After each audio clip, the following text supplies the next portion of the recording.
d'être là. Je vous présente Henri Brock, mais est-il nécessaire de vous le présenter? C'est un habitué de nos conférences ou de nos rencontres, et puis nous sommes heureux chaque fois de l'accueillir pour plusieurs raisons. La première, d'abord, il est adhérent des Amis de la Liberté. J'espère que vous tous ici l'êtes aussi. Et ensuite, parce que la zététique, sa spécialité, celle sur laquelle il a fait plusieurs conférences, c'est un moyen important. Oui, pardon, oui. C'est un moyen, c'est une spécialité qui combat l'obscurantisme. Et l'obscurantisme dans notre société, malgré ce que l'on dit des progrès techniques, technologiques, etc., ça a encore une place importante. Par exemple, pas plus tard qu'hier, j'ai vu dans la presse que le maire d'Agde vient d'être mis en examen pour détournement de fonds publics. Ça n'a aucun rapport apparemment, mais en fait, le détournement, c'est parce qu'il payait une voyante pour lui donner la politique à suivre. Donc, c'est quand même grave qu'en 2024, on ait encore des gens comme ça. Et vous vous rappelez sans doute, vous savez, qu'Elisabeth Tessier était une conseillère écoutée par François Mitterrand. Et je pense que beaucoup d'hommes politiques, ça ne se sait pas, mais beaucoup d'hommes politiques utilisent les services de ces personnes. Bien. Et puis, il y a quelque chose en plus pour Henri, et là je vais le dire peut-être de façon un peu plus émue, c'est qu'Henri, c'est le frère de Louis Brock. Et que Louis Brock, c'est le président fondateur de notre association. Louis Brock est disparu depuis 2022. Et c'était toujours émouvant de parler de lui parce qu'il a impulsé un travail dans cette association qui est extraordinaire. Depuis 2006, le travail se poursuit et on essaie d'être à la hauteur de ce qu'il a initié. Voilà, je vais céder la parole à Henri, mais, et comme il l'a permis, je voulais vous parler de quelque chose qui est à l'écran. Ce quelque chose à l'écran, c'est une œuvre d'un peintre et sculpteur de Nice, vous connaissez peut-être, Martin Miguel, qui a produit avec François Oriot un ouvrage qu'il nous a offert.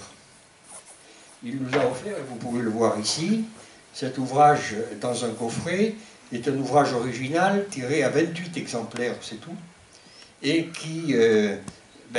il nous l'a donné pour qu'on puisse financer une partie de nos travaux. Et c'est pour cela que nous allons réaliser une tombola sur cet ouvrage, avec d'autres lots moins somptueux, qui commence ce soir. Donc vous avez la primeur de la tombola. Le billet coûte 5 € et vous avez ici les documents. Alors vous voyez le travail qu'il a fait. Il nous a expliqué à l'Assemblée Générale samedi en détail tous les principes de son travail, mais c'est basé sur, ces travaux-là sont basés sur les peintures pariétales, celles que l'on retrouve dans la grotte Casquer ou dans les grottes préhistoriques. Et le texte, lui, est écrit par François Oriot. Voilà. L'information est donnée.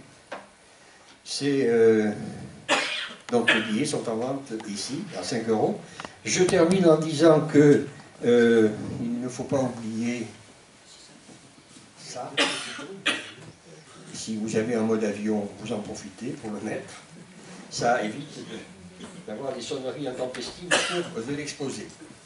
Et je vous annonce aussi, et nous en aurons terminé, puis je céderai enfin la parole à Henri, que la prochaine conférence portera sur l'enfance, sur les problèmes liés à l'enfance et les difficultés de l'enfance. Elle sera animée par Mireille Damiano et David Nakache, de l'association Tous Citoyens, ainsi que par une psychologue qui est chargée des problèmes de l'enfance dans les foyers.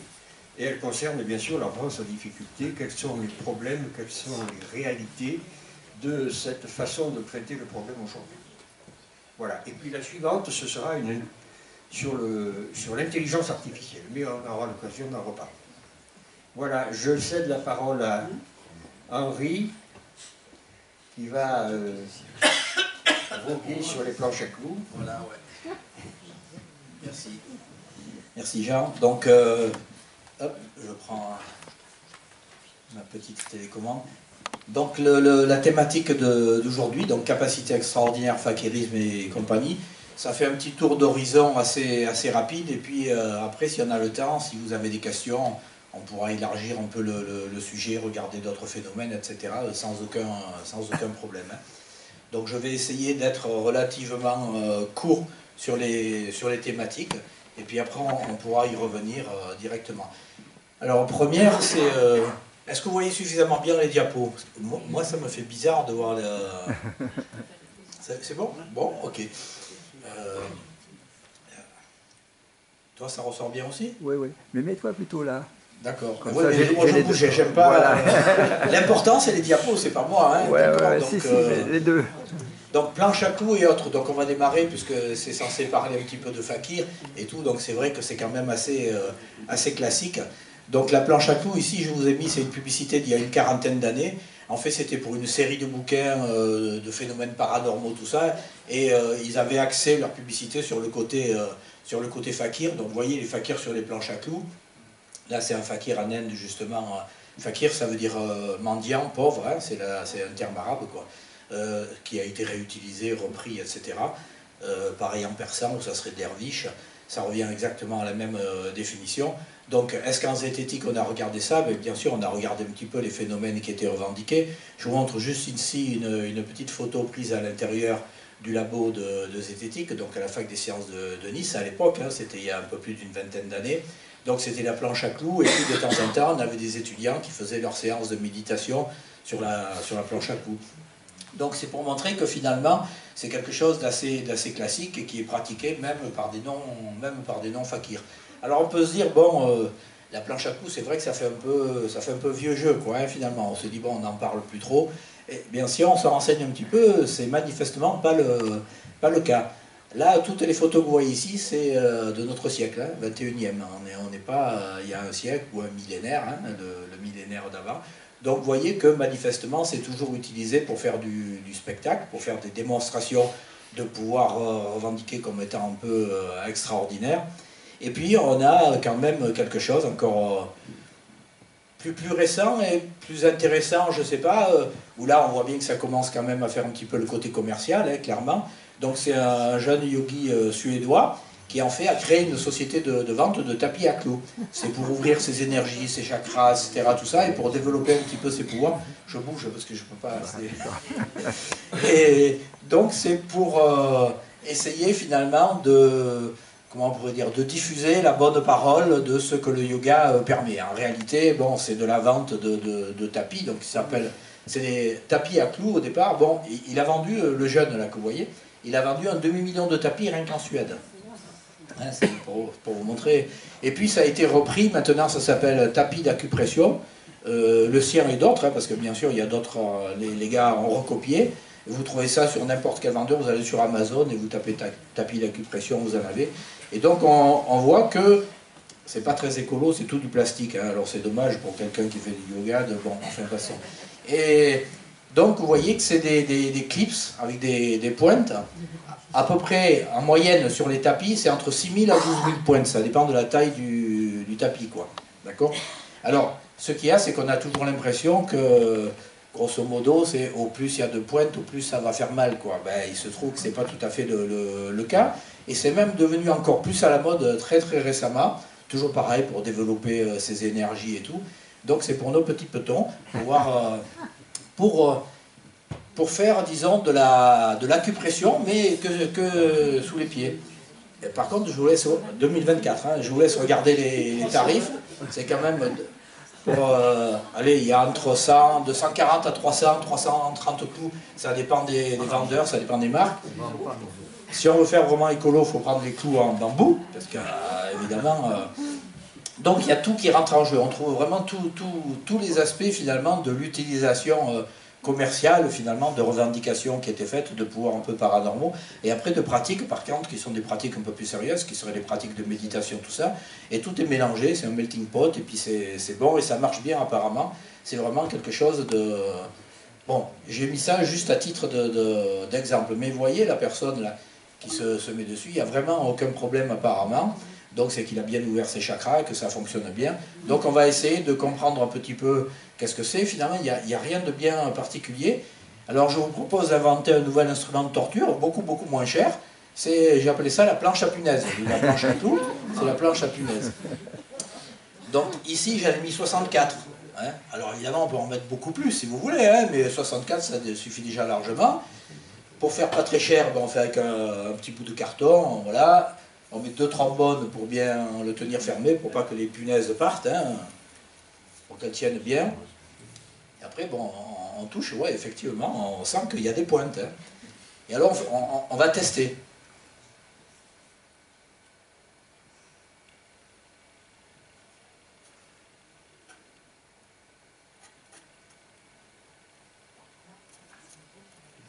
C'est surprenant, non ? Mais on pourrait se dire, c'est un ballon vert, c'est écolo, donc peut-être c'est la couleur qui joue, un truc comme ça.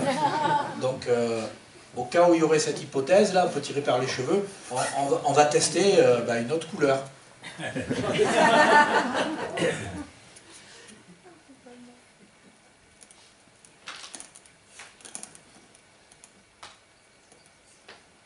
mettre un peu plus de son, on entend vraiment le ballon normalement qui claque.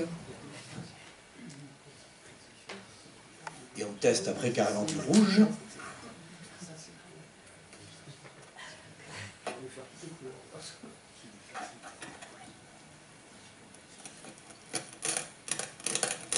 Vous voyez que j'appuie sérieusement, hein, je bluffe pas quoi.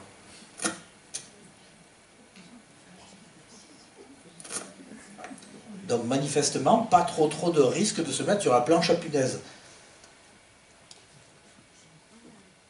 Alors, on fait une autre expérience. On enlève, on fait encore moins cher. On met une punaise et une seule.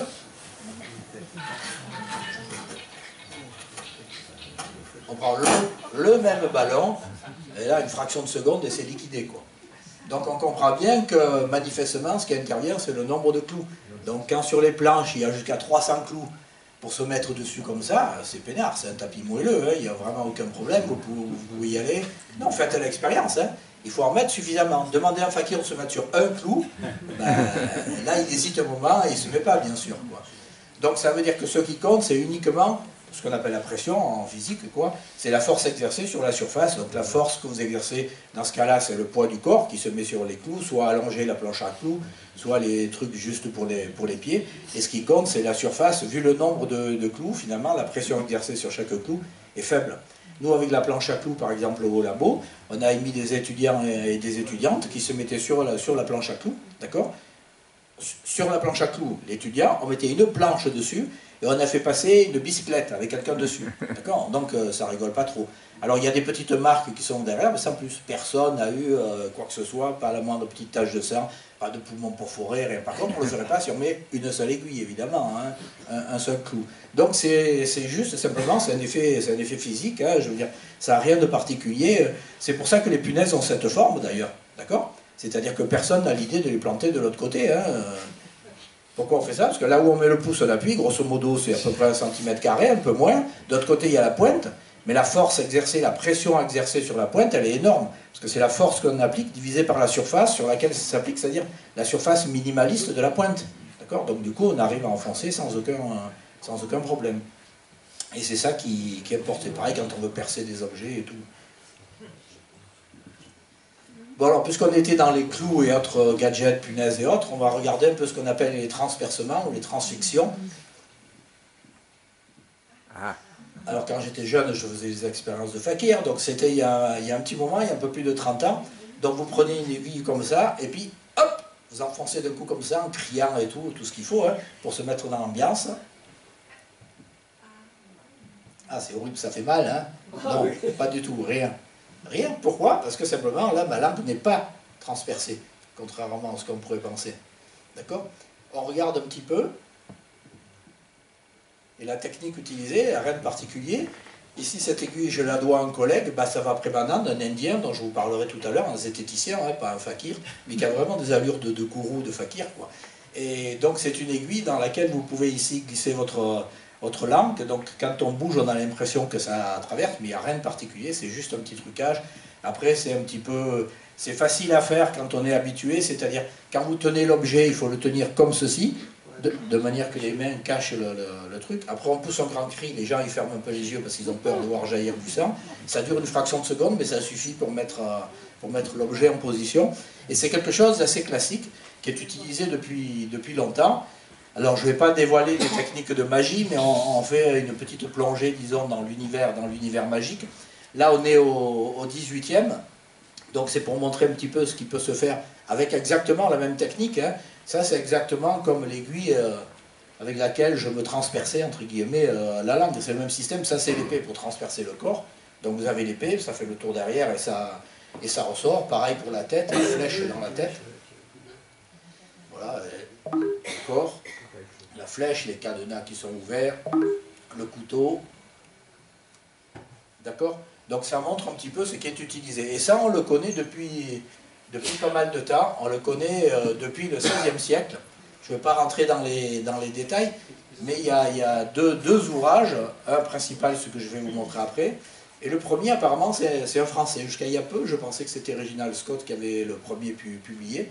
Et en fait, non. Donc c'est Prévost, donc, qui a publié donc, en 1584. Qui a publié, vous voyez ici, la première partie des subtiles et plaisantes inventions, je vous laisse lire le reste, hein. C'est des jeux de récréation pour dénoncer les impostures des bateleurs, c'est-à-dire de ceux qui font un petit peu le bonneteau, par exemple, hein, qu'on voit un petit peu. Et il y a un autre ouvrage, donc en anglais, Discovery of Witchcraft, donc c'est la révélation sur la sorcellerie. Mais en fait, Reginald Scott, son ouvrage, c'est ça qui est assez incroyable pour l'époque, hein, 1584, c'est que c'est un livre finalement qui aide les sorcières. Le problème, c'est qu'elles étaient brûlées, elles étaient décapitées, etc. Et lui, il explique qu'il n'y a rien de démoniaque ou quoi que ce soit. Ce sont des tours, il ne dit pas de magie, c'était pas ce terme-là à l'époque, mais il explique que c'est de l'illusion, et il explique comment ça se fait. Donc finalement, c'est le premier ouvrage qui donne et qui explique des tours de magie, mais son but à lui, c'est de dire, bon, arrêtez de brûler les sorcières, ça ne sert à rien, il n'y a pas de magie noire en quelque sorte là-dedans, il y a de la magie blanche, même si ce n'était pas les termes qu'il y avait à l'époque. Alors le problème, c'est que le bouquin, il est resté un peu caché, entre guillemets, tout simplement pourquoi? Parce que à peu près à la même époque, c'est-à-dire juste après, c'est Jacques Ier, donc d'Écosse, il est devenu roi d'Angleterre, et lui, c'est un fan des démons, mais un y croyant pour du bon, hein. Et il a écrit un traité de démonologie, et donc il faisait brûler le traité de Reginald Scott qui explique un petit peu certaines techniques. Donc c'est important, finalement, Scott et Prévost, ce sont les deux premiers ouvrages, les deux premiers travaux, que l'on connaisse en tout cas. Il y en a peut-être eu d'autres, mais qui malheureusement n'ont pas été conservés ou qu'on n'a pas encore retrouvés, et qui expliquent un petit peu comment on peut faire des effets particuliers. Alors, je vous montre ici, je prends justement celui de Reginald Scott. Donc, la collection, chez Bookiebook, il y a une collection de bouquins qui s'appelle Une chandelle dans les ténèbres. C'est un hommage justement à Reginald Scott et à Thomas Hagee aussi, qui avait écrit un bouquin, Une chandelle dans les ténèbres, Candle in the Dark, en hommage justement à Reginald Scott. Donc c'est un hommage à ses précurseurs que j'avais donné ce nom-là à une collection de livres. Donc ici c'est le même système, hein, que celui de la langue. Et là vous avez bon, une dague avec la lame qui rentre à l'intérieur du manche, du fourreau. Bon, ça c'est classique, c'est connu maintenant, mais c'est vraiment, vous voyez, ça date de vraiment un petit moment. Et puis il y a des trucs un petit peu plus sympathiques, un peu plus sophistiqués si on peut dire. De temps en temps ils exposaient par exemple un homme décapité, la tête sur un plateau, et la tête pouvait répondre aux questions. Les gens posent des questions, et la tête répond aux questions. Donc ça met dans l'ambiance, c'est assez sympa. On peut regarder sous la table, on voit qu'il n'y a rien, etc. Il y a un petit système de miroir pour envoyer les côtés, pour qu'on ne voit pas ce qu'il y a dessous. Et le système, il est vraiment très très simple. Alors le décapité, ben, c'est pas un décapité, heureusement pour lui. Donc c'est deux personnes, vous voyez la table comment elle est faite.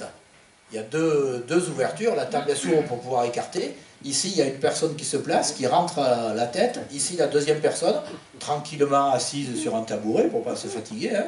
Et ici, vous avez le plateau, qui n'est pas un plateau, il est ouvert au milieu. Il y a des petites charnières, vous pouvez l'écarter. C'est comme une fraise, quoi. Hein. Vous savez, les fraises d'Henri IV, vous voyez le truc, hop, il est passé comme ça. Et donc il se met sur la table, et de là il suffit de cacher le dessous ou de mettre deux miroirs à 90 degrés qui renvoient les images qui sont sur le côté, on ne voit rien ce qu'il y a sous la table, et c'est assez impressionnant. Bon, de l'autre côté, toujours pour information, j'ai mis c'est pour montrer, c'est toujours le même système utilisé, quel que soit des dagues qui rentrent ou des couteaux déjà coupés.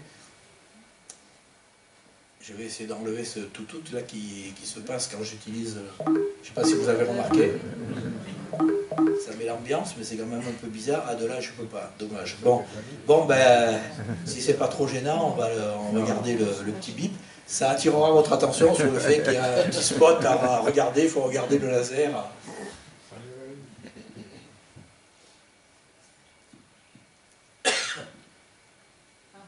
Alors ça c'est important parce qu'on a tendance à penser que les fakirs truquent tout le temps, quoi. Fakir au sens large, ça peut être des hommes de scène, quoi. Or c'est pas le cas. Donc je vais vous montrer premier cas, donc Ben Goubet. Ben Goubet, c'est évidemment un pseudo, il s'appelle Goubet, hein, je vous ai mis son vrai nom ici, Léon Goubet, c'est un Lyonnais.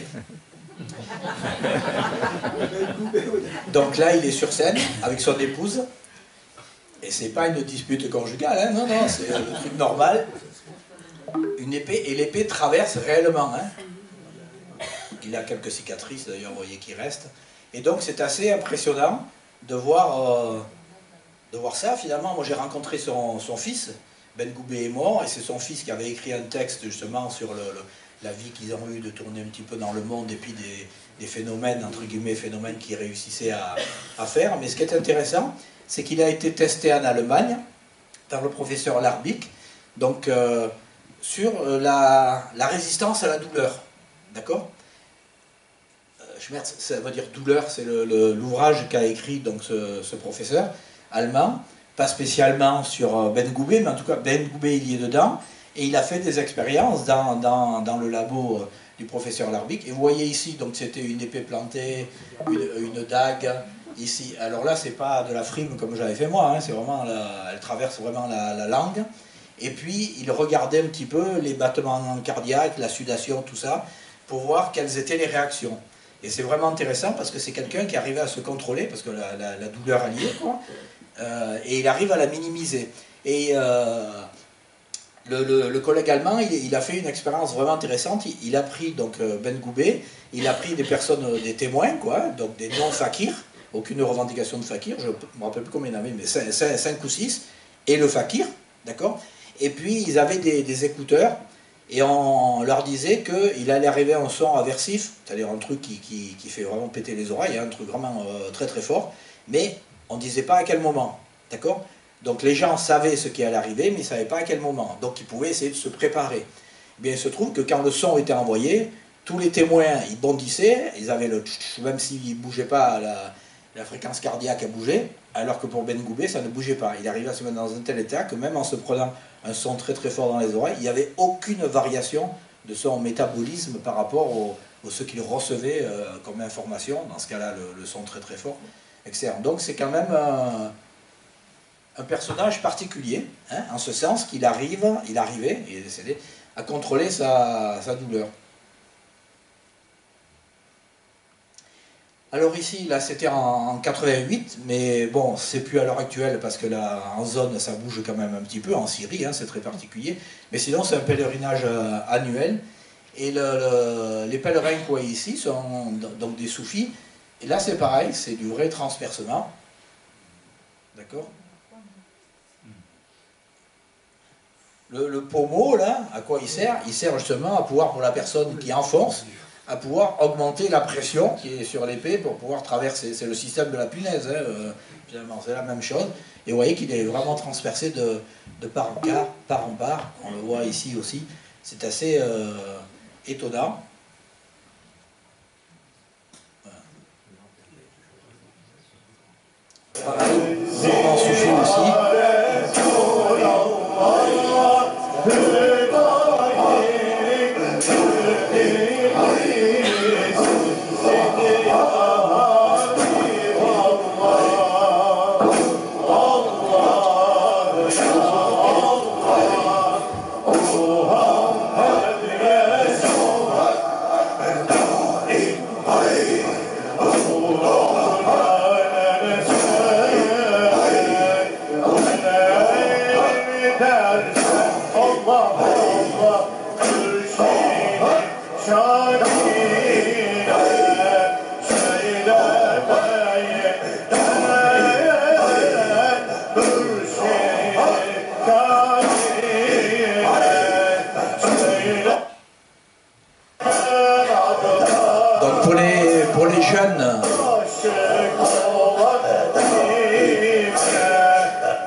les jeunes, c'est des petits... c'est des aiguilles, finalement, c'est très fin. Et pour les adolescents, déjà qui commencent à être grands, ou les adultes, c'est carrément destillé, et destillé vraiment d'une belle épaisseur. Hein.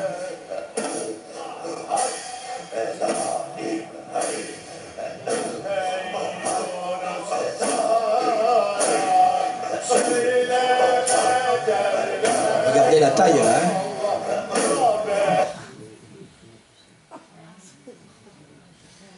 Donc, pareil, là, donc, ce sont donc, des soufis, donc des derviches, et qui font, évidemment, c'est pour, comment on pourrait dire, c'est presque un test, hein, un test de la foi de la personne, mais c'est le principal qui décide qui va être honoré pour pouvoir avoir la joue transpercée.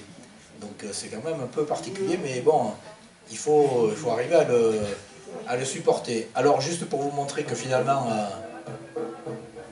c'est pas si indolore que ça, regardez le visage de la personne qui va se faire transpercer.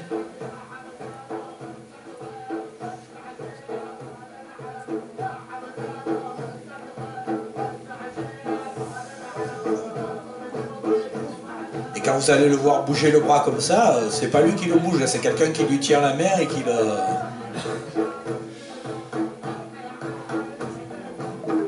Vous avez vu comment ça a transpercé là, c'est...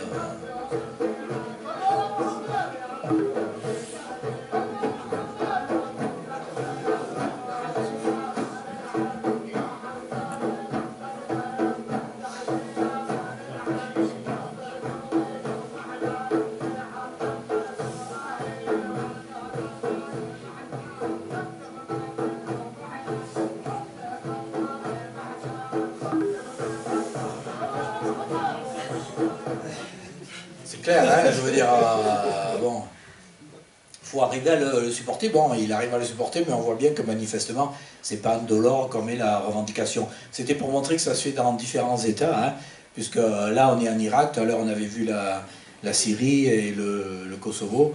Donc c'est pour montrer que c'est quelque chose d'assez généralisé, même s'il n'y a pas directement une revendication. C'est pas une mise en scène, quoi, en quelque sorte, hein, c'est pas pour se produire sur scène. Et je vais vous parler peut-être du cas le plus intéressant, c'est Mirin Dayo. Donc la chose admirable, on pourrait traduire hein, en espéranto. Et donc, il se fait transpercer, mais transpercer 70 transfictions, quoi. Là, c'est impressionnant. On n'est pas simplement à la traverser sur le côté. Moi, j'oserais pas, même sur le côté, mais parce qu'on doit le sentir un peu. Mais c'est vrai que le risque, il est minime. Par contre, là, c'est quand même vraiment autre chose. Et c'est assez étonnant. Donc, c'est toujours le même assistant hein, qui, justement, plante l'épée. Il faut quelqu'un qui sache vraiment aussi l'utiliser. Mais regardez ce qu'il arrive à faire. Il va faire un petit footing, comme on dirait maintenant, transpercé par une épée. Et là, pour montrer qu'il n'y a pas de trucage, 3 épées creusent pour faire passer de l'eau à l'intérieur, pour montrer que l'eau sort bien de l'autre côté. Donc c'est quand même assez incroyable. L'assistance, composée exclusivement de médecins et d'hommes de science, est appelée à étudier le cas extraordinaire de Mirin Dayo, hollandais au visage d'ascète, dont le corps peut être transpercé sans dommage par la lame d'une épée. Les garanties dont s'entoure cette expérience, dirigée par un savant suisse éminent, le professeur Massimi, exclut toute possibilité de supercherie.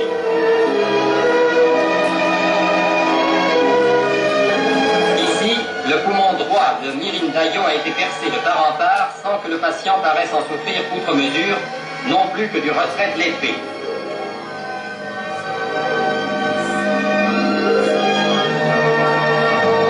Un examen médical sévère, complété par une étude radioscopique minutieuse, établit sans contestation possible qu'une telle blessure aurait été mortelle pour tout autre que Mirin Dayo. L'étrange Hollandais, qui présente par ailleurs une constitution normale, a déjà subi de nombreuses expériences affectant chaque fois un ou plusieurs organes essentiels. Au cours d'une de ces expériences, le cœur lui-même a été traversé. Cela dit, il a quand même eu, ou subi, je ne sais pas comment dire, 70 transfictions, quoi. C'est quand même assez incroyable. Hein. Donc il y a un médecin belge, le professeur Bessemans, qui a cherché à comprendre à l'époque comment ça pouvait être possible, qu'il n'y ait pas au niveau des infections, enfin vraiment des trucs assez importants. Il a fait ça sur des hamsters. Si on dit ça maintenant, ça, il va y avoir la SPA qui va... Donc il y a eu des expériences faites, d'accord, et qui ont montré que finalement, quand l'épée... la partie douloureuse, entre guillemets, c'est quand elle rentre et quand elle sort, quand elle tire justement sur la peau. Et c'est la peau qui se resserre sur l'épée, qui nettoie en quelque sorte l'épée, qui fait qu'il n'y a pas trop de saleté qui vont dedans. Et c'est ça qui diminue la probabilité d'avoir une infection. Qui diminue la probabilité, ça ne veut pas dire que vous n'en avez pas, d'accord. Et après, les hémorragies, ben, là, vous avez vu, c'est arrivé 36 ans, il est décédé d'une hémorragie interne. Mais c'est quand même assez impressionnant, le fait... déjà d'avoir osé faire ça. En plus, ça partait d'un bon sentiment, c'est un peu bizarre. C'était pour la paix dans le monde, hein. Mirin Dayo, donc espérantiste, il faisait ça pour la paix dans le monde. C'est quand même assez un peu bizarre. Hein.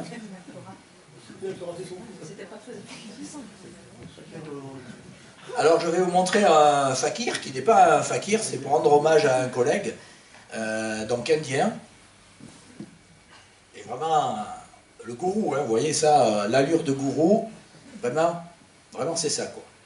Gourou parfait et zététicien complet à l'intérieur, quoi. Donc c'est vraiment, c'est assez surprenant.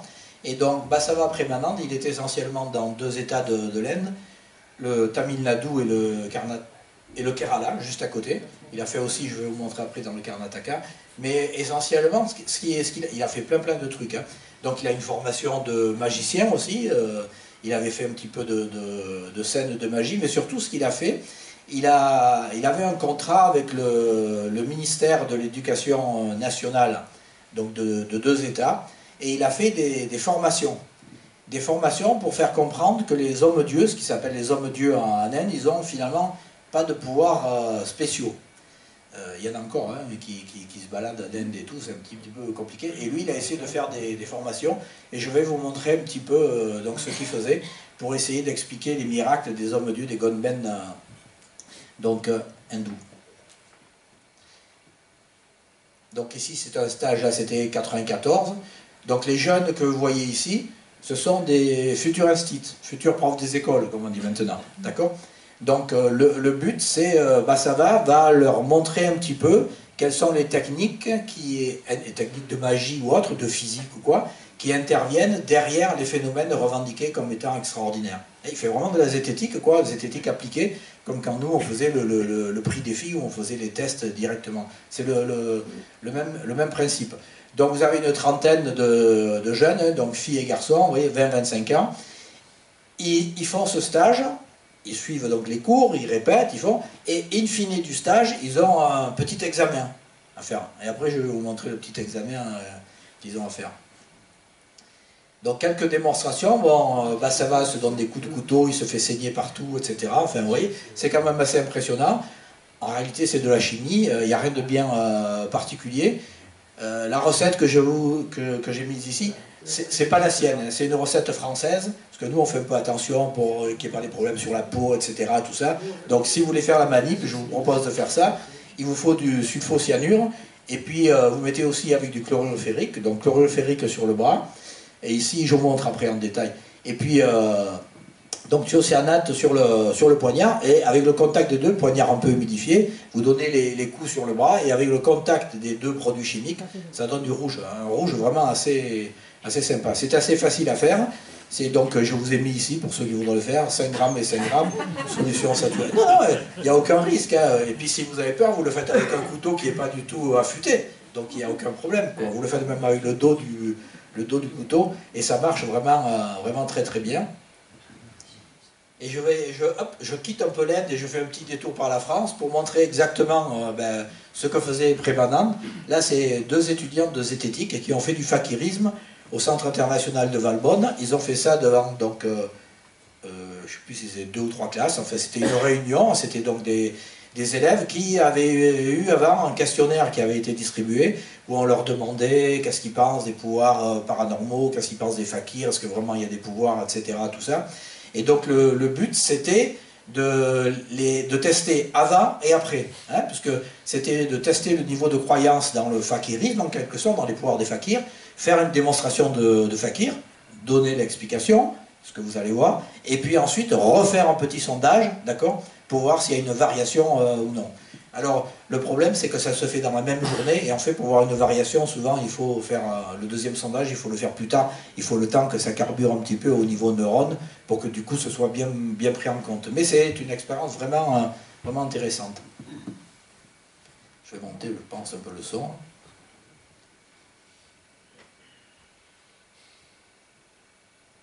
Oh. Un esprit s'est manifesté. Désolé, il n'y a pas le son. C'est un son mono, ça doit être sur un seul canal au lieu d'être sur les deux. Donc je vais vous le raconter en live. Hein. Donc voilà, elle explique que la fakir qui est ici, elle travaille normalement avec un couteau. Pour être encore plus tranchant, elle va utiliser un scalpel. D'accord ? Elle fait la démonstration en coupant un papier, en montrant que ça coupe bien. Elle explique qu'il faut désinfecter un peu parce que quand même il y a des coupures, évidemment, en disant qu'elle désinfecte un petit peu, qu'elle prépare. Elle met ce qu'il faut sur le bras. Totalement transparent. Et là, petit coup de scalpel sur le bras. Il y a la bassine en dessous aussi. Et oui, mais c'est important de mettre la bassine, c'est ça qui impressionne. Hein. Bien sûr. C'est réel, hein.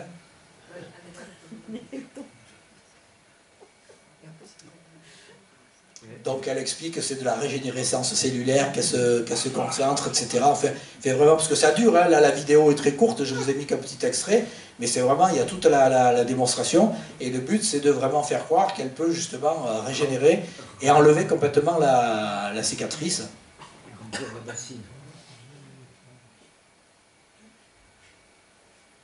Donc là, elle se concentre pour faire la régénération cellulaire.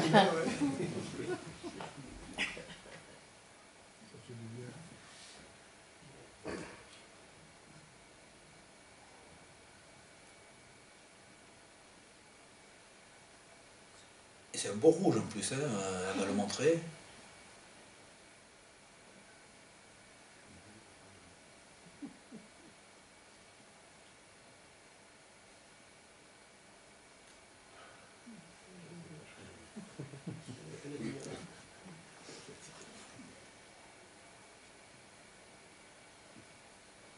Bon, une fois que la démonstration est faite comme ça, et que tous les sondages ont été ramassés, là, elle montre bien le sang qu'il y avait.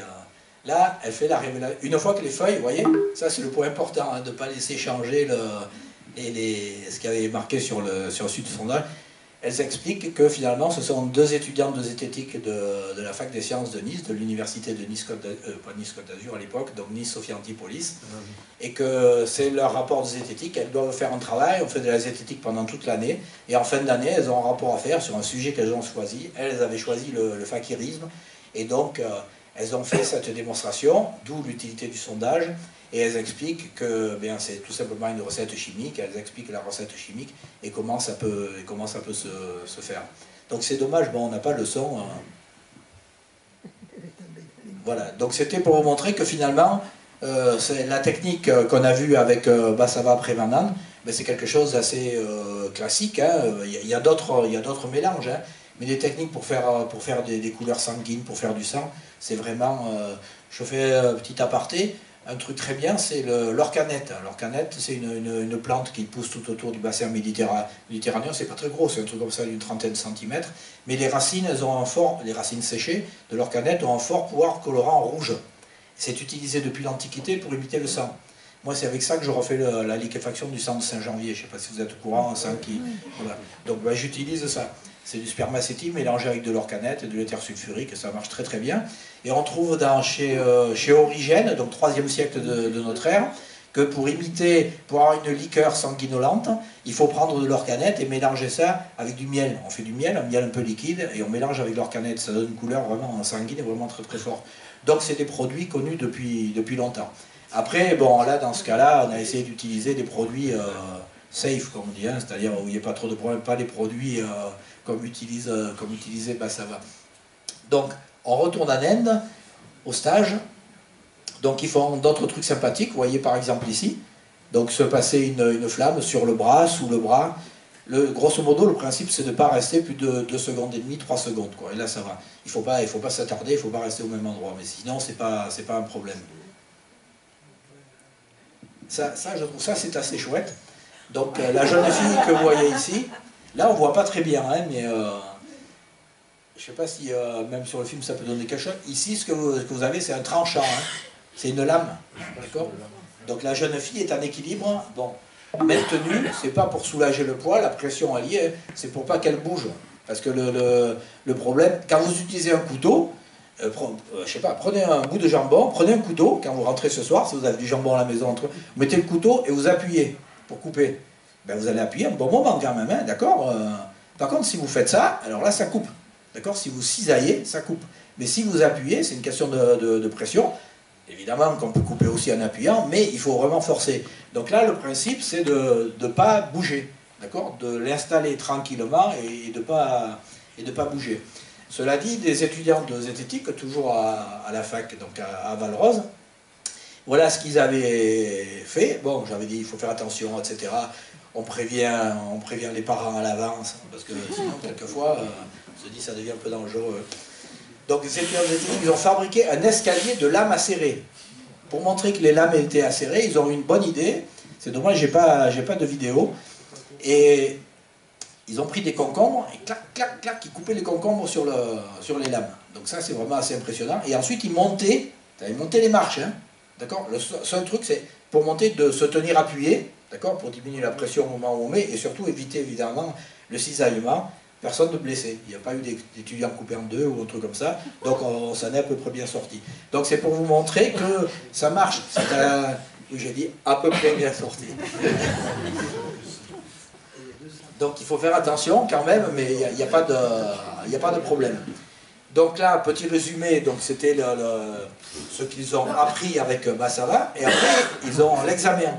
Imaginez si ici on proposait l'examen. Déjà moi quand j'ai proposé les étudiants qui marchent sur l'eau, sur le lac, ils l'ont fait, hein, sur le petit lac du Val-Rose. Et c'était déjà les collègues, ils me regardaient avec des yeux comme ça. La directrice de l'époque, je ne vous dis pas, elle a quand même donné l'autorisation. Mais bon, elle avait demandé est-ce que les étudiants savent nager. Authentique. Il y a 30 cm d'eau, 50 cm d'eau dans le lac de Val-Rose.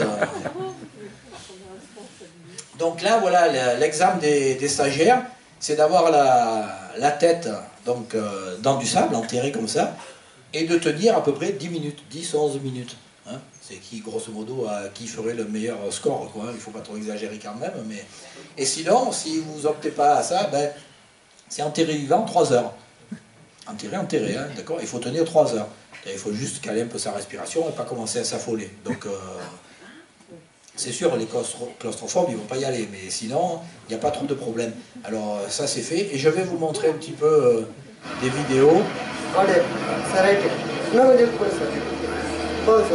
This macabre stunt is often performed by holy men, but the volunteer today is a manual labourer, and he has never done it before. With the cloth tied over his face, he is stood on his head and planted upside down in a hole.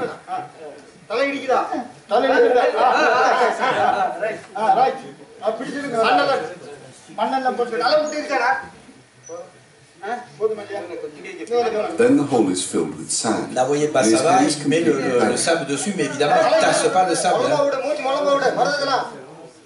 But the man doesn't suffocate, because the sand is dry and air can still get through. Donc ils Just expliquent enough. que le sable, il y a suffisamment.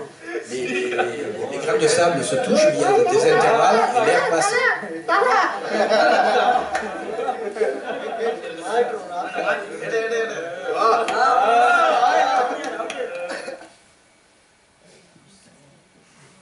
Et là, d'autres un peu plus hard, si on peut dire.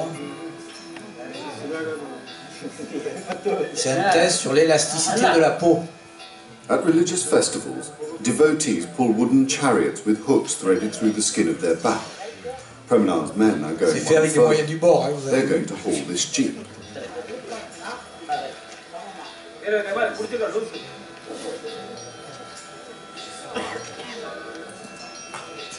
Even, huh? Samama? Even Arka? There is no pain, first of all. No pain, no pain. Ça, c'est ce qu'ils disent, il n'y a pas de douleur. Our three La levels douleur, elle est quand même, can, quand on discute can avec eux, mais take ils a weight arrivent à of la 80 tenir. kilos. And here pulling a jeep by hooks on the body is easier because two people are putting forward. Et That should be very easy. quand on dit, bah ça va, il explique après, pendant cette vidéo, mais quand il dit que par exemple on tire une Jeep qui fait 800 kg ou un truc comme ça, les 800 kg c'est impressionnant, mais vous avez à vaincre uniquement les frottements au niveau des roues, hein. C'est pas comme si vous le soulevez 800 kg. Cheering themselves on by chanting the name of a local rationalist hero, the volunteers prove the strength and elasticity of their skin, a test of physiology rather than faith.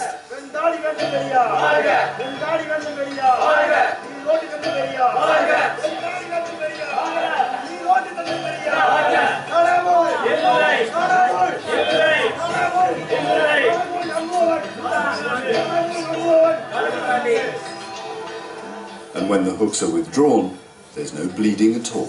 This is only manpower. Pas de saignement. Not anything extraordinary. Like God, any man can do this thing if he is an unhealthy man. No, fearless. On peut Fearless. tous faire la même And chose. fearless. Après, on n'ose peut-être pas, moi j'oserais pas me faire planter des crochets comme ça dans le dos, franchement, mais c'est vrai qu'il n'y a pas de problème à ce niveau-là, au point de vue élasticité de la peau.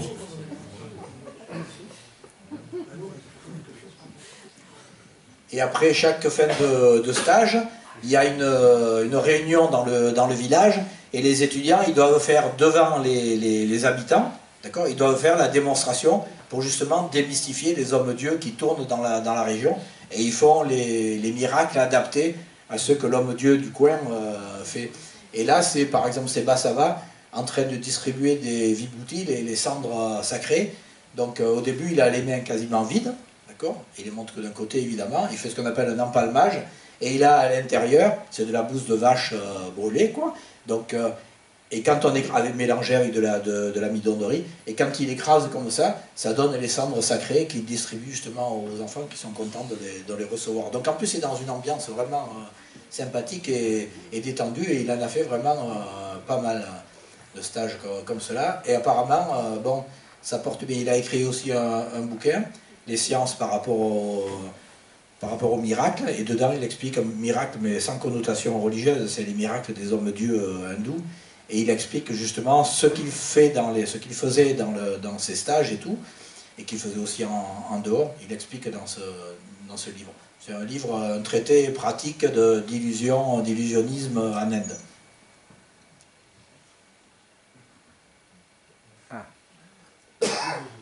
Ouais, la lévitation, c'est vrai.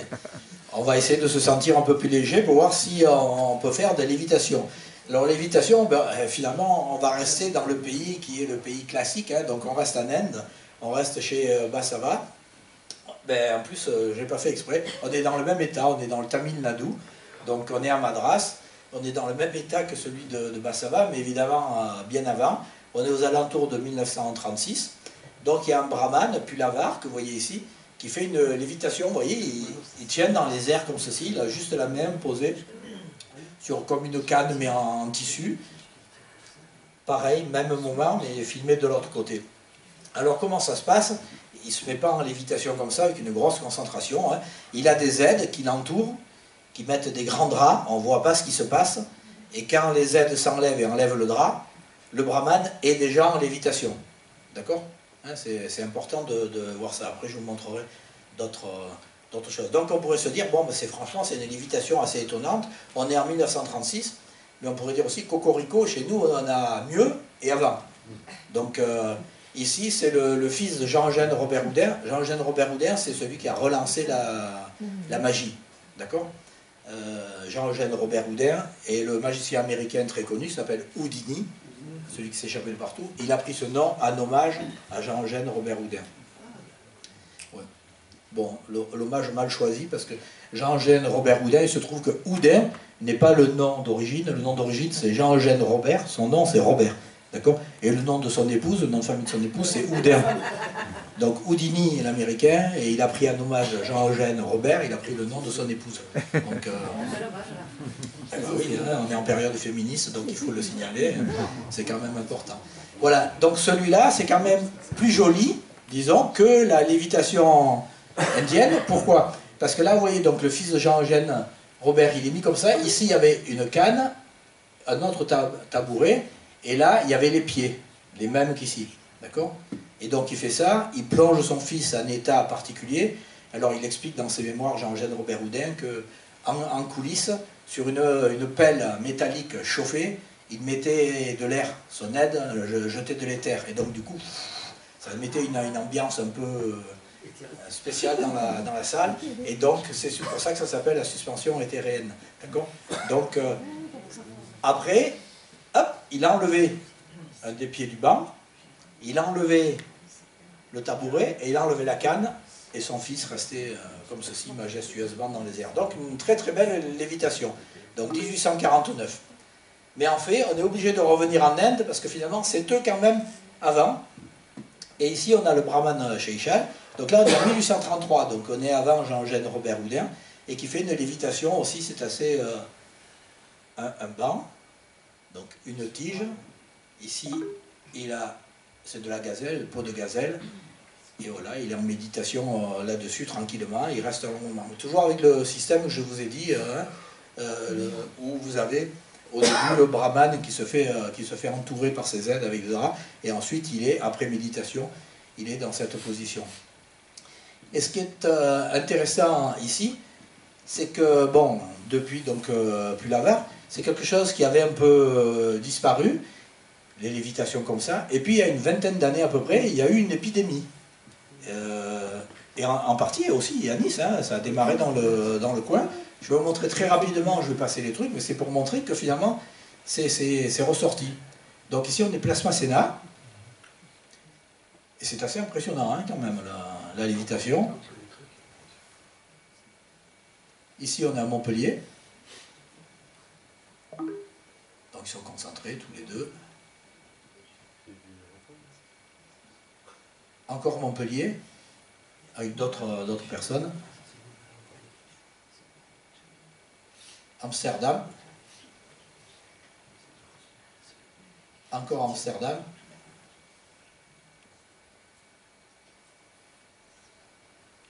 Ah, celle-là, elle est jolie. Celle-là, là, au Pérou, ils ont fignolé. Là, c'est vraiment pas mal. Ouais.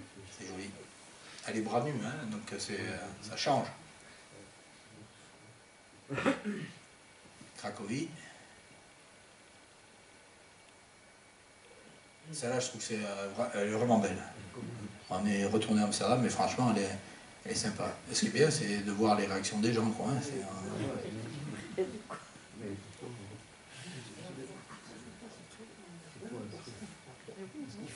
Là, ça fignole, ça commence à fignoler. C'est moins bien, moi je préfère celle d'Amsterdam, hein, mais ça fignole quand même.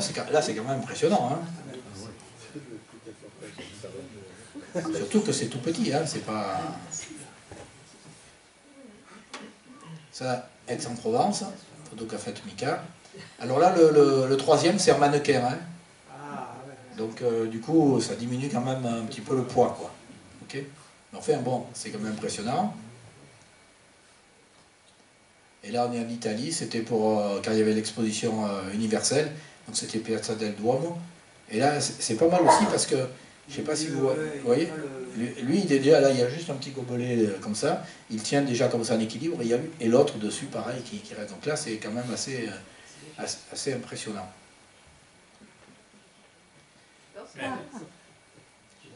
Ces Allemands, toujours très techniques, donc qui fignolent un petit peu. Ça fait pas le même style, mais c'est pas mal aussi. Hein. Faut le faire là, quand même. Hein.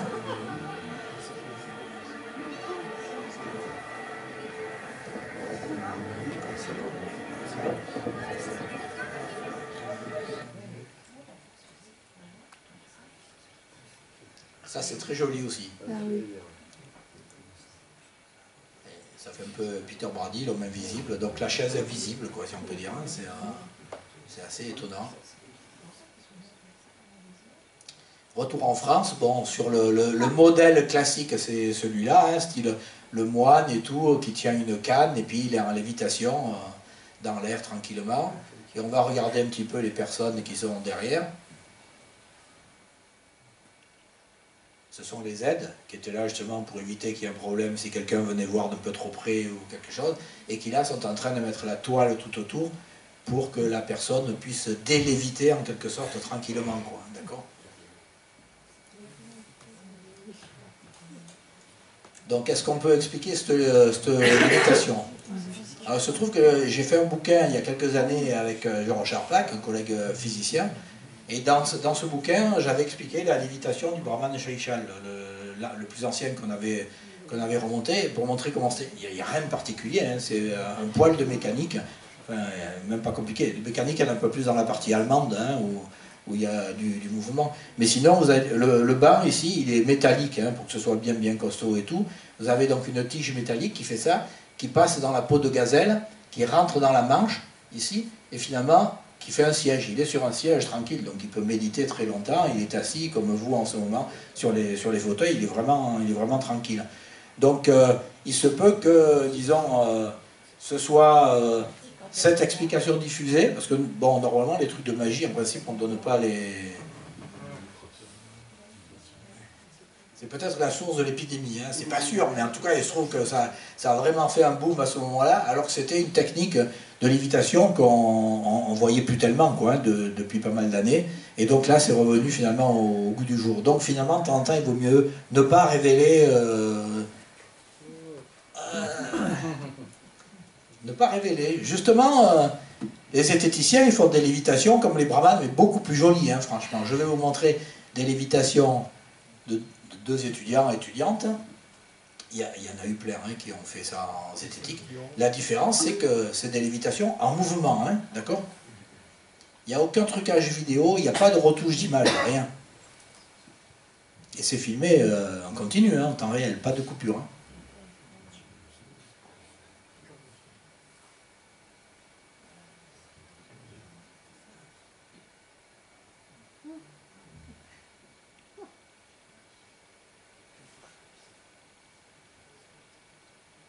C'est pas mal, hein?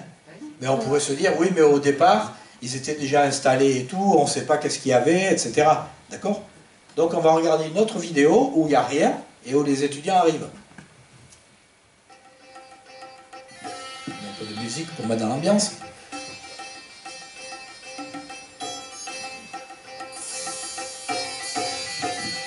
Donc un terrain neutre.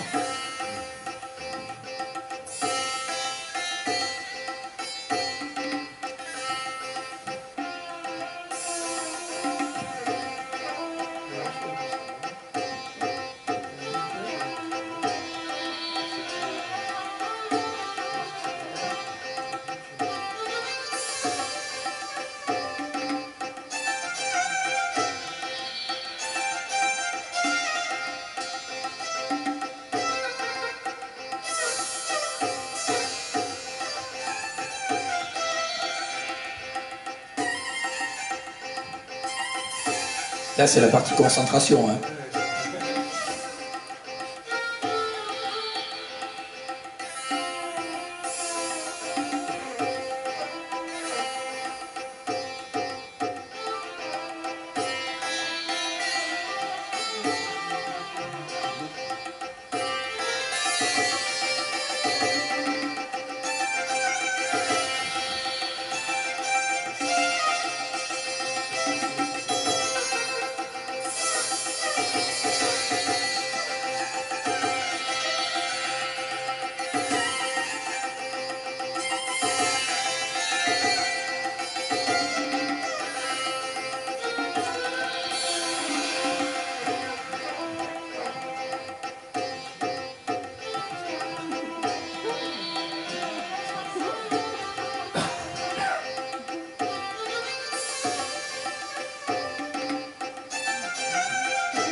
Hein, vous avouez, c'est quand même pas mal. Hein. Donc ça veut dire que les étudiants en zététique ont une bonne concentration mentale.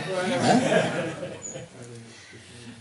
Donc je ne vais pas vous révéler comment ça fonctionne, puisque c'est toujours utilisé sur scène à l'heure actuelle par des gens dont c'est le métier de faire de l'illusionnisme, hein, d'accord, et qui ne revendiquent pas de pouvoir paranormal. Sinon, il faut suivre les cours de zététique, mais ils ne sont plus à l'université de Nice, ils ont été arrêtés, brutalement. Et par contre, il y a d'autres cours de zététique qui se font à Grenoble, à Marseille, etc. Mais il faut aller un poil plus loin. Alors, on reste dans la lévitation, mais là, c'est plus la lévitation de personnes. Là, c'est des lévitations de grosses pierres. Il y a deux pierres, une de 40 kg, une de 50 kg. Alors, donc, c'est toujours en Inde hein, que ça se fait. Donc, le Durga, donc c'est un lieu saint, et cette pierre est censée pouvoir être mise en lévitation, c'est-à-dire soulevée simplement avec les index, à condition que les gens se concentrent bien, etc. Donc, vous voyez, voilà, pierre levée uniquement par les index, et la pierre avait 40 kg ou 50 kg, hein, c'est pas juste un petit caillou, donc c'est vrai que c'est assez impressionnant. Donc il faut une dizaine de personnes. Bon, il y a une légende, entre guillemets, hein, parce qu'évidemment c'est bâti aussi pour les touristes, hein, pour ceux qui viennent, donc il faut 11 personnes soulèvent la pierre, simplement avec l'index. Alors il y a quelqu'un qui a même filmé, et qui a même... C'est censé être un grand final extraordinaire. Hein. Regardez.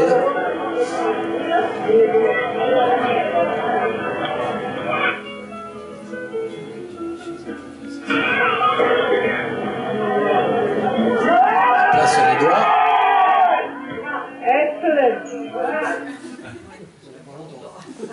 Donc ils ont soulevé un caillou, quoi. Hein. Je veux dire, bon... alors, ce qui paraît impressionnant, c'est de se dire, bon, on met juste l'index et on arrive à faire, c'est quand même, et hop, le caillou décolle. Mais bon, finalement, si on regarde un peu ce qu'on fait en zététique, on se débrouille pas mal non plus. Donc je vais vous montrer ce qu'on a fait pour la fête de la science, c'était en 2006, sur le campus Val-Rose, on a fait la lévitation d'une personne, d'accord? Donc c'est déjà mieux que le caillou, hein. C'est un être vivant et tout, c'est déjà plus imposant, ça peut bouger, c'est pas comme un caillou qui est rigide et tout. Et puis au lieu de mettre 11 personnes, on en met 4, d'accord? C'est prêt? À 3, on essaie. 1, 2, 3, on soulève. Vous avez vu comme la personne décolle, d'accord? Elle part vraiment très facilement. Et il faut se rendre compte pourquoi. C'est au départ, quand vous voulez soulever le caillou ou la personne, vous mettez vos mains comme ceci, puisque vous essayez de prendre en bas.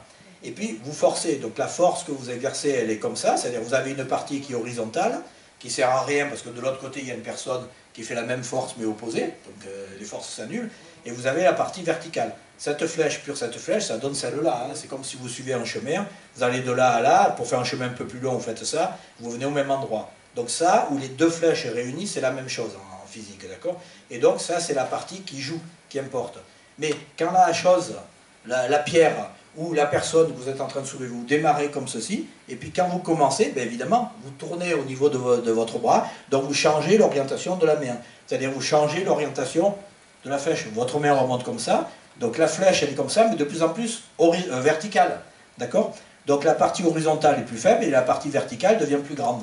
Et quand vous êtes quasiment comme ça, vous démarrez comme ça, quand vous êtes là, c'est là que vous avez la force maximale, avec la même force, vous avez la force maximale appliquée sur la personne. Ça veut dire que vous démarrez en forçant, d'accord? Et puis ensuite, c'est beaucoup plus facile. Alors que c'est la même force que vous faites, mais elle a une action beaucoup plus grande. D'accord? C'est la composante de la force qui joue. Et ça marche très très bien. Et là, Stéphane Bolatti qu'on voit ici, qui avait fait ça. Donc, le jeune gaillard, 84 kg. Donc, c'est 2 fois la pierre miraculeuse, d'accord, qui est en Inde, qui fait dans les 40 kg. Donc, manifestement, faites l'expérience, faites-le comme ça. C'est assez classique, ça marche très très bien. Alors, souvent, pour faire un peu plus joli, on met l'ambiance, on met les mains sur la tête et tout, on appuie pour capter l'énergie, tout le truc. Mais ça sert quand même, hein, c'est pas pour l'énergie, mais ça sert tout simplement pourquoi? Parce que quand on dit top, on est synchronisé, et donc on soulève tous en même temps. Sinon, si on le fait de manière quelconque, désynchronisée, ben, la personne dessus elle va commencer à bouger et tout. Bon, j'ai pas le temps de détailler parce que j'ai regardé à combien j'en suis, et malheureusement j'en ai encore beaucoup derrière, donc j'accélère, désolé. On y reviendra dans les débats sinon. Alors là, c'est les pouvoirs des initiés. Ok, hop, j'enchaîne. Donc c'est les fameux moines de Kung Fu qui font le Kung Fu. Donc les moines Shaolin, donc du temple de Shaolin en Chine, qui auraient des pouvoirs. C'est des sacrés sportifs, hein, ça on ne va pas discuter là-dessus. Ils font des choses absolument extraordinaires. Mais est-ce qu'il y a besoin d'avoir des pouvoirs spéciaux comme ils revendiquent? D'accord, c'est peut-être pas vraiment nécessaire. Ici, c'est le premier spectacle qu'ils ont donné en France. Donc, il y a eu une émission qui a été faite de Faut pas pousser de Pierre Bellemare. Donc, c'était sur TF1 en 94. Et donc, on a regardé un petit peu comment ça se passait. Donc, ici, il va y avoir une frappe sur le bras droit. Vous voyez la taille du bâton quand même, hein, c'est un bon diamètre. Hein. Et donc, frappe sur le bras. Et donc casse du bâton, et le bâton qui part très très rapidement en arrière. Alors peut-être c'est le bras droit, on ne sait jamais, bon, casse sur le bras gauche. Là vous voyez, c'est au moment où ça se casse, et ce qui est flou ici, c'est le bâton qui est en train de pivoter, le bâton cassé, le bout cassé, qui est en train de pivoter et de partir au sort. C'est vraiment impressionnant, hein. Surtout qu'il y a le bruit qui va avec, le cri que font les moines et tout, franchement c'est assez impressionnant. Alors voilà comment ça se passe, c'est juste, j'ai pris des extraits de l'émission, hein, de la vidéo. Donc le moine se prépare, donc casse sur le bras. Bon, les notions d'anatomie, elles sont un peu spéciales, hein. Ça on dirait plutôt l'épaule, là, hein, a priori. Hein. C'est-à-dire que si vous avez le bras, vous appuyez sur le bras, c'est sûr c'est plus facile de l'abaisser. Maintenant sur l'épaule, ben, il y a tout le reste qui suit. Hein, c'est un pilier de résistance que vous avez là quand vous frappez sur l'épaule. C'est pas pareil que de frapper. Vous avez qu'à demander à quelqu'un de mettre le bras comme ça, vous venez appuyer sur la main, vous lui faites baisser, hein, d'accord, même s'il est très, très sportif, vous appuyez sur l'épaule, vous faites ce que vous voulez, vous allez vous soulever, mais vous ne le ferez pas baisser. Donc casse sur l'épaule. Mais indépendamment de ça, du fait que c'est l'épaule et pas le bras, là c'est au moment où il frappe et où ça se casse. Je reviens en arrière. Regardez bien le casseur, pas le cassé, mais le casseur, il se déplace et il vient frapper avec une autre partie du bâton. Et le bâton se casse au-delà. L'énergie cinétique du bâton est emportée par le bout qui s'en va. Alors cela dit, ça ne doit pas être très très marrant quand même, ils ont des capacités sportives. Là on le voit mieux, enfin on le voit mieux. J'ai essayé de superposer deux copies d'écran en quelque sorte. C'est avant de frapper, mise en position, au moment de la frappe. D'accord? Là, c'était frappe sur les abdos. Et il y a frappe sur le dos. Alors là, c'est encore plus horrible, parce que le dos, on crève plus qu'au niveau des abdos. Hein. Donc pareil, vous voyez la position? Donc c'est l'extrémité du bâton. S'il frappe comme ça, son collègue, il va avoir de gros problèmes. Hein, s'il frappe sérieux. Parce qu'après, il peut frapper, comme quand on met quelqu'un en état de transe, on le met droit entre deux chaises, et puis on met une pierre sur le ventre, et on tape avec une masse, et la pierre éclate, et le gars, il ne bouge pas. Bon, le gars qui fait le boulot, c'est celui qui frappe. Hein, il faut frapper et arrêter le coup, quoi. D'accord? Là, s'il frappe comme ça, en frappant réellement, mais regardez le déplacement que ça donne. Hein? Je reviens en arrière. Vous voyez, il est positionné ici, alors qu'il va frapper quelque part ici. Ça veut dire que toute l'énergie qu'il met dans le mouvement, eh bien, va être emportée par le bout de bâton qui est ici. Et les personnes qui risquaient, d'ailleurs, c'était pas le moine Shaolin qui était ici, c'était les jeunes, pour l'émission, ils avaient mis des jeunes ici. Ah oui, le bout de bois, il est parti, il a défoncé c'est un revêtement aluminium qu'il y a sur cette table, hein. Ça doit être une table style aggloméré, recouverte d'alu. L'alu a été complètement défoncé, quoi, par le bout de bois qui est parti. Ah oui, pour eux, c'était limite, ils étaient vraiment, nous, on était peinards, on était de l'autre côté, quoi. Mais les jeunes, ils étaient en face, donc...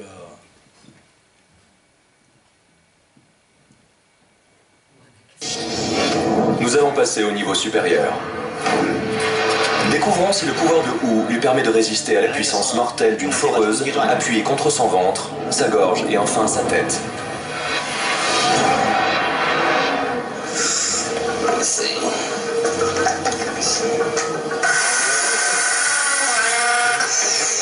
C'est bel et bien une vraie foreuse. Comment savoir s'il appuie réellement? Je vais utiliser ces capteurs de pression sur la poignée de la foreuse pour calculer la pression exercée. Allons-y.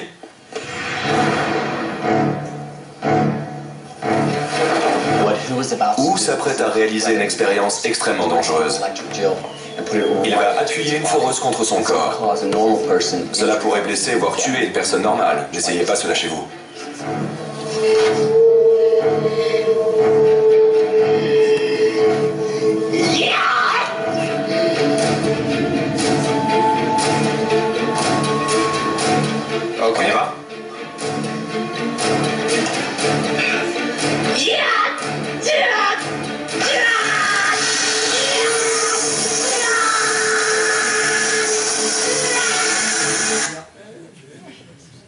Je vais utiliser ces capteurs de pression sur la poignée de la foreuse.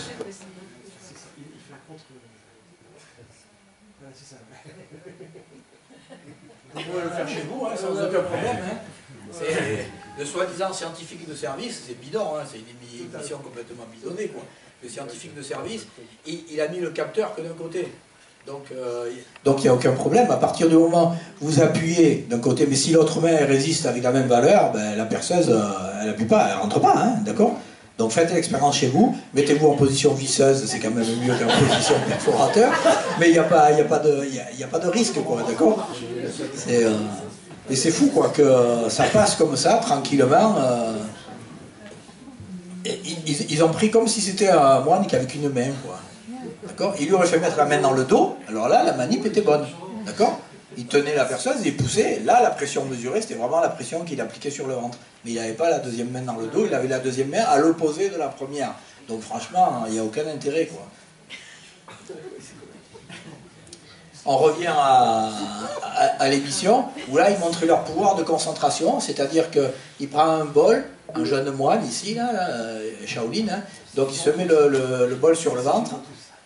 Ils invitent un spectateur, il y avait des gens dans la salle, à venir essayer de lui enlever le bol, et la personne essaie de tirer, de retirer, et elle n'y arrive pas, pas du tout. Bon, j'ai pas le temps de détailler, vous voyez, ils n'ont pas été très sympas, les moines, parce qu'ils n'ont pas fait une poignée ici, tu vois, s'il y avait une poignée, ça aurait été mieux. Là, la force, elle est exercée dans ce qu'on appelle la pince, donc le gars, il peut forcer tant qu'il veut, mais il force dans ce sens, c'est dur de tirer, sinon, il lâche et il n'attrape pas le bol. Cela dit, le moine a une concentration d'énergie spéciale, apparemment, puisque le bol ne bouge pas. Donc si on regarde un peu, il n'y a rien de bien près. C'est de la physique finalement. Hein. On rejoint la punaise, mais pas dans le même sens. C'est un problème de pression. Là, c'est la pression de l'air. C'est pas la pression du poids qu'on met sur une punaise ou quoi. C'est la pression de l'air. En fait, il suffit que le moine rentre son ventre, ses abdos un petit peu dans le bol, et ensuite il les contracte. Ils ont des abdos, c'est des sportifs vraiment de première. Il n'y a pas de premier niveau, il n'y a pas de problème là-dessus. Donc à ce moment-là, il crée une dépression dans le bol. S'il crée une dépression dans le bol, ça veut dire que l'air extérieur va exercer une pression. D'accord? Donc il y a des forces dans tous les sens. Si on fait un petit calcul, je vous passe le calcul, on regarde la surface du bol, donc une demi-sphère, quoi. On regarde en supposant même qu'il prend que la moitié du volume du bol avec son ventre. La pression de l'air, c'est 1 kg force au centimètre carré. Ça, c'est quelque chose qu'on oublie. En ce moment, tout le monde, vous, moi, on a dessus, tous les centimètres carrés, 1 kg force qui s'exerce. Ça veut dire en moyenne, sur un corps, il y a de l'ordre de 2 tonnes. En ce moment, tout le monde subit une pression de l'ordre de 2 tonnes. D'accord ? 1 kg force au centimètre carré. C'est quelque chose qui est oublié, mais dans lequel on vit, quoi. Donc ça veut dire que si on regarde la composante horizontale, comme ceci, elle est de l'ordre de 100 kg force. Donc le gars, il peut tirer tant qu'il veut, d'accord, je veux dire, sauf s'il faut en venir Tony Yoka, peut-être que du coup il y arrivera, et encore, il faut qu'il ait une poignée pour pouvoir tirer. Il n'y a aucun problème. Bon, j'ai pas le temps de détailler, c'est des expériences physiques assez classiques, mais c'est la pression. Et pour vous montrer que les étudiants de zététique, ils font aussi de la physique, je vous montre un petit film. Toujours pareil, c'est un travail que les étudiants ont fait.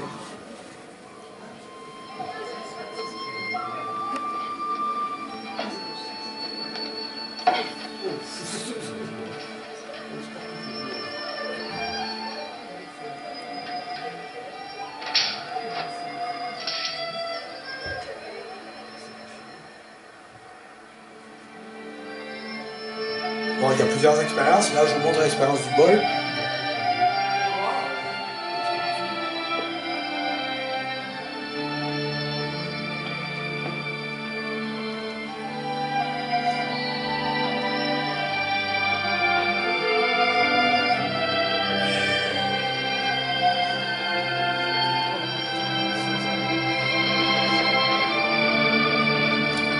Et le bol tient sans aucun problème.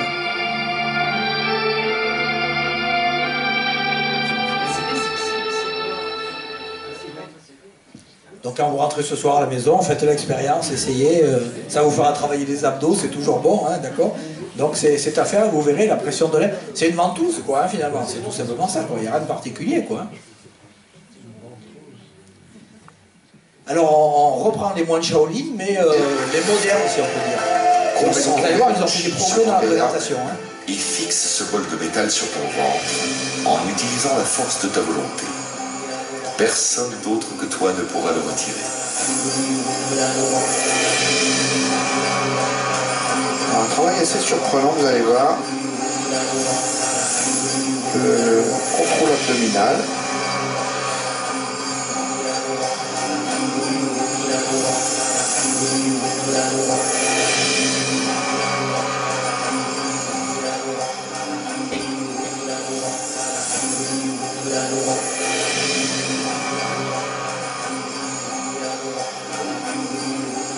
Et ce monsieur fait partie des spectateurs.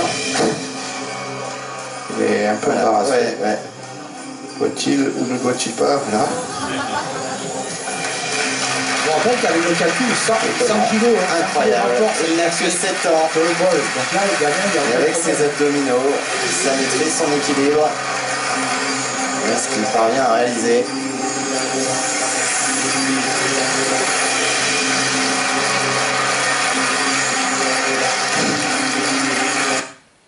Donc c'est joli, c'est bien présenté, mais c'est pareil que les premières présentations qu'il y avait en 94, hein, c'est l'utilisation simplement de la pression.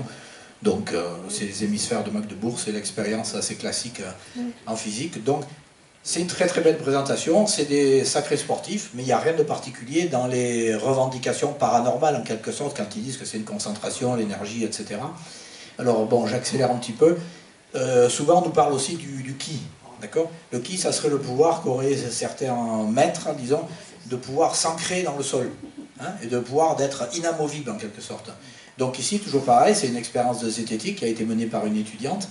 Donc le but, c'était de voir si effectivement il y avait un effet du ki ou non. Alors ici, vous avez donc le sensei, le maître, et vous avez deux élèves, deux costauds, deux baraqués, ceinture noire tous les deux, et ils doivent essayer de soulever le maître. Donc le maître s'est mis en position de concentration, hein. Il est là sur le tatami et simplement il se concentre. Et quand il fait un petit signe, il dit qu'il est assez concentré, les deux judokas ils viennent et puis ils essaient de le soulever. Impossible de soulever le maître. Donc ça veut dire que manifestement il a un pouvoir d'attraction, si on peut dire, de fixage dans le sol, on le traduit comme on veut, il y a quelque chose. Ok. Ou alors il faut dire que les deux jeunes, là, les deux ceintures noires sont de mèche. Okay, on peut demander à quelqu'un d'autre de faire l'expérience. Ça a été fait, pareil. Donc, à ce moment-là, on fait une expérience côté zététique. Alors, il ne faut pas grand-chose.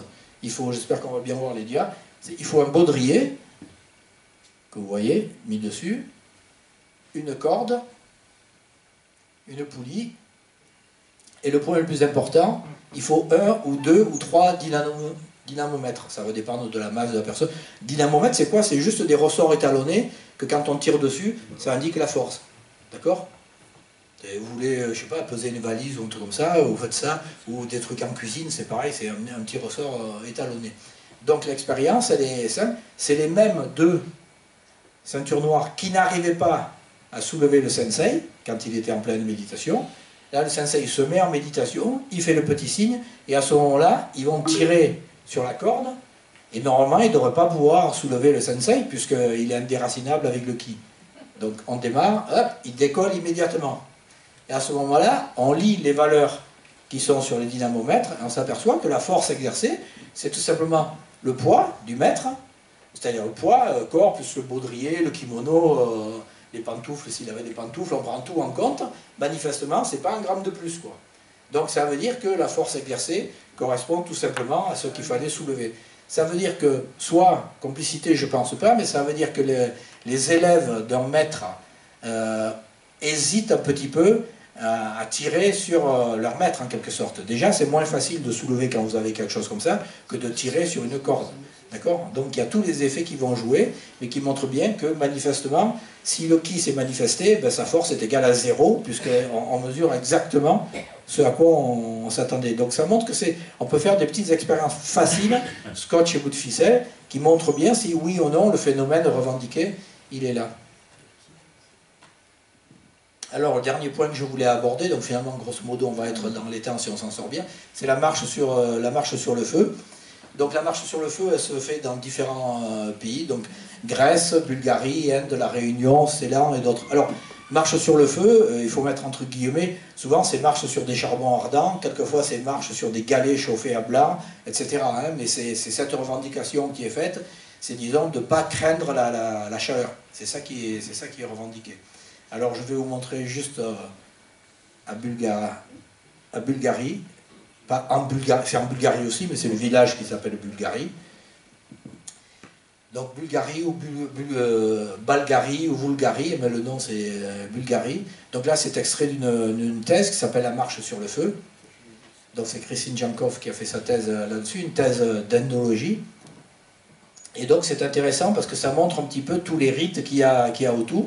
Donc ça se passe donc, lors de la Sainte-Hélène et Saint-Constantin, c'est la foire qui va durer 2-3 jours, un truc comme ça. Il y a dans différents pays, il y a la même célébration. Hein. Donc, Hélène, c'est la mère de Constantin, l'empereur, hein, donc c'est pour ça qu'ils sont toujours regroupés. Donc ça se passe au mois de mai. Quelquefois, ils le mettent en juin, suivant les pays, mais normalement, c'est 21 au 23 mai. Donc, les Nestinari ou Anastenaria, comme suivant le pays, le nom change un peu, ils vont se promener sur des cendres. Pieds nus, évidemment, je n'ai pas pensé à préciser, c'est marche pieds nus, en promenant des icônes et tout. Là, on est dans un cadre, disons, de procession, on est dans un cadre de rite, d'accord? Et il y a des fêtes qui vont avec.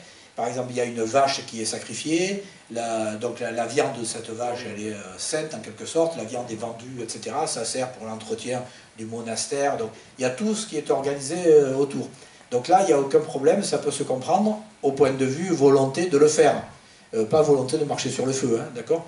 Mais, cela dit, on s'explique peut-être difficilement comment des personnes peuvent arriver à faire ça. Alors il y a toute une ambiance, une mise en transe, si on peut dire, hein, avec la musique répétitive, etc. Comme on a vu tout à l'heure, finalement, chez les derviches, d'accord? Vous avez vu, il y avait la musique et puis il y avait le balancement de la tête. Vous faites ça pendant 10 minutes, un quart d'heure, vous allez voir, hein, au niveau du cerveau, ça secoue quand même un peu, vous n'êtes plus dans votre état normal en quelque sorte.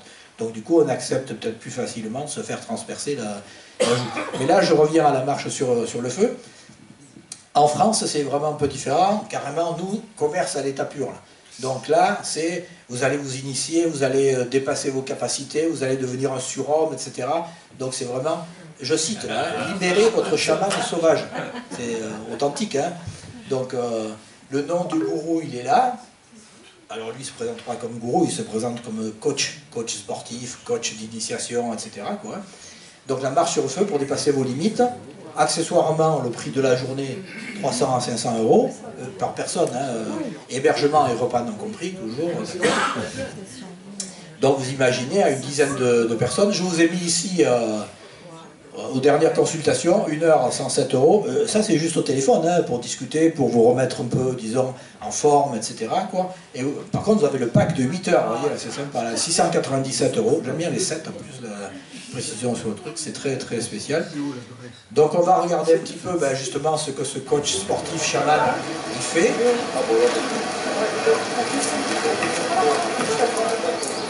Donc là c'est la préparation du foyer. Alors là ça rigole pas, hein, vous voyez, c'est vraiment, il y a ce qu'il faut. Hein. La thématique de ce soir, c'est de faire une marche sur le feu. Alors pourquoi une marche sur le feu? Le processus de la marche sur le feu, c'est un processus de changement, un processus de transformation. Ça, c'est le coach. Vous voulez passer d'un état présent vers un état futur, un état cible. Vous avez décidé de changer quelque chose en vous. Vous apercevez que depuis quelque temps, votre vie ne fonctionne pas bien. Vous avez envie de faire des transformations. Alors justement, la marche sur le feu, c'est le rendez-vous avec vous-même. Le feu est là pour réveiller le feu sacré qui est en vous. Et ce soir, justement, ce moment de traversée du feu, c'est aussi bien trouver en soi cette force, cette envie de se dépasser.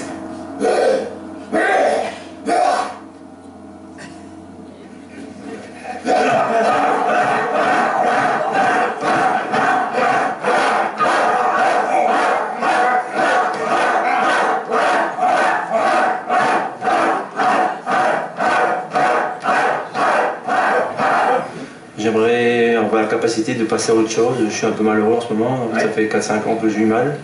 Je voudrais avoir du courage pour dire de passer au-dessus et pas penser aux conséquences. Lâcher les peurs, justement, oui.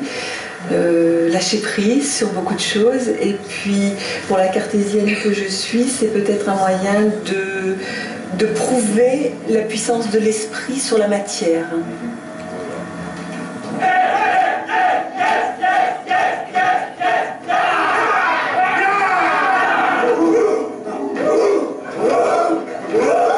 Ça coûte pas très cher pour les gourous là, de faire des...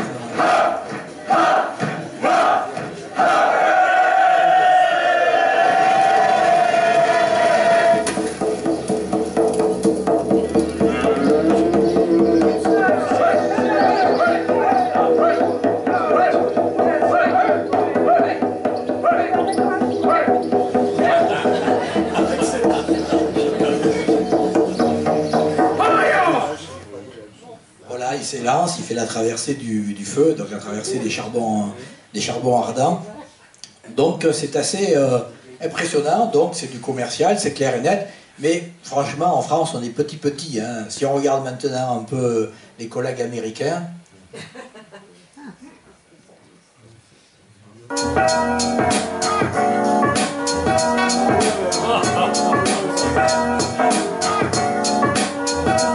la scène est à 30 mètres.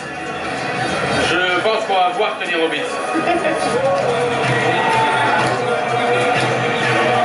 de 1000 à 8000 euros. Hébergement et repas non compris. Hein.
Tout le monde sort courage. Ça va commencer.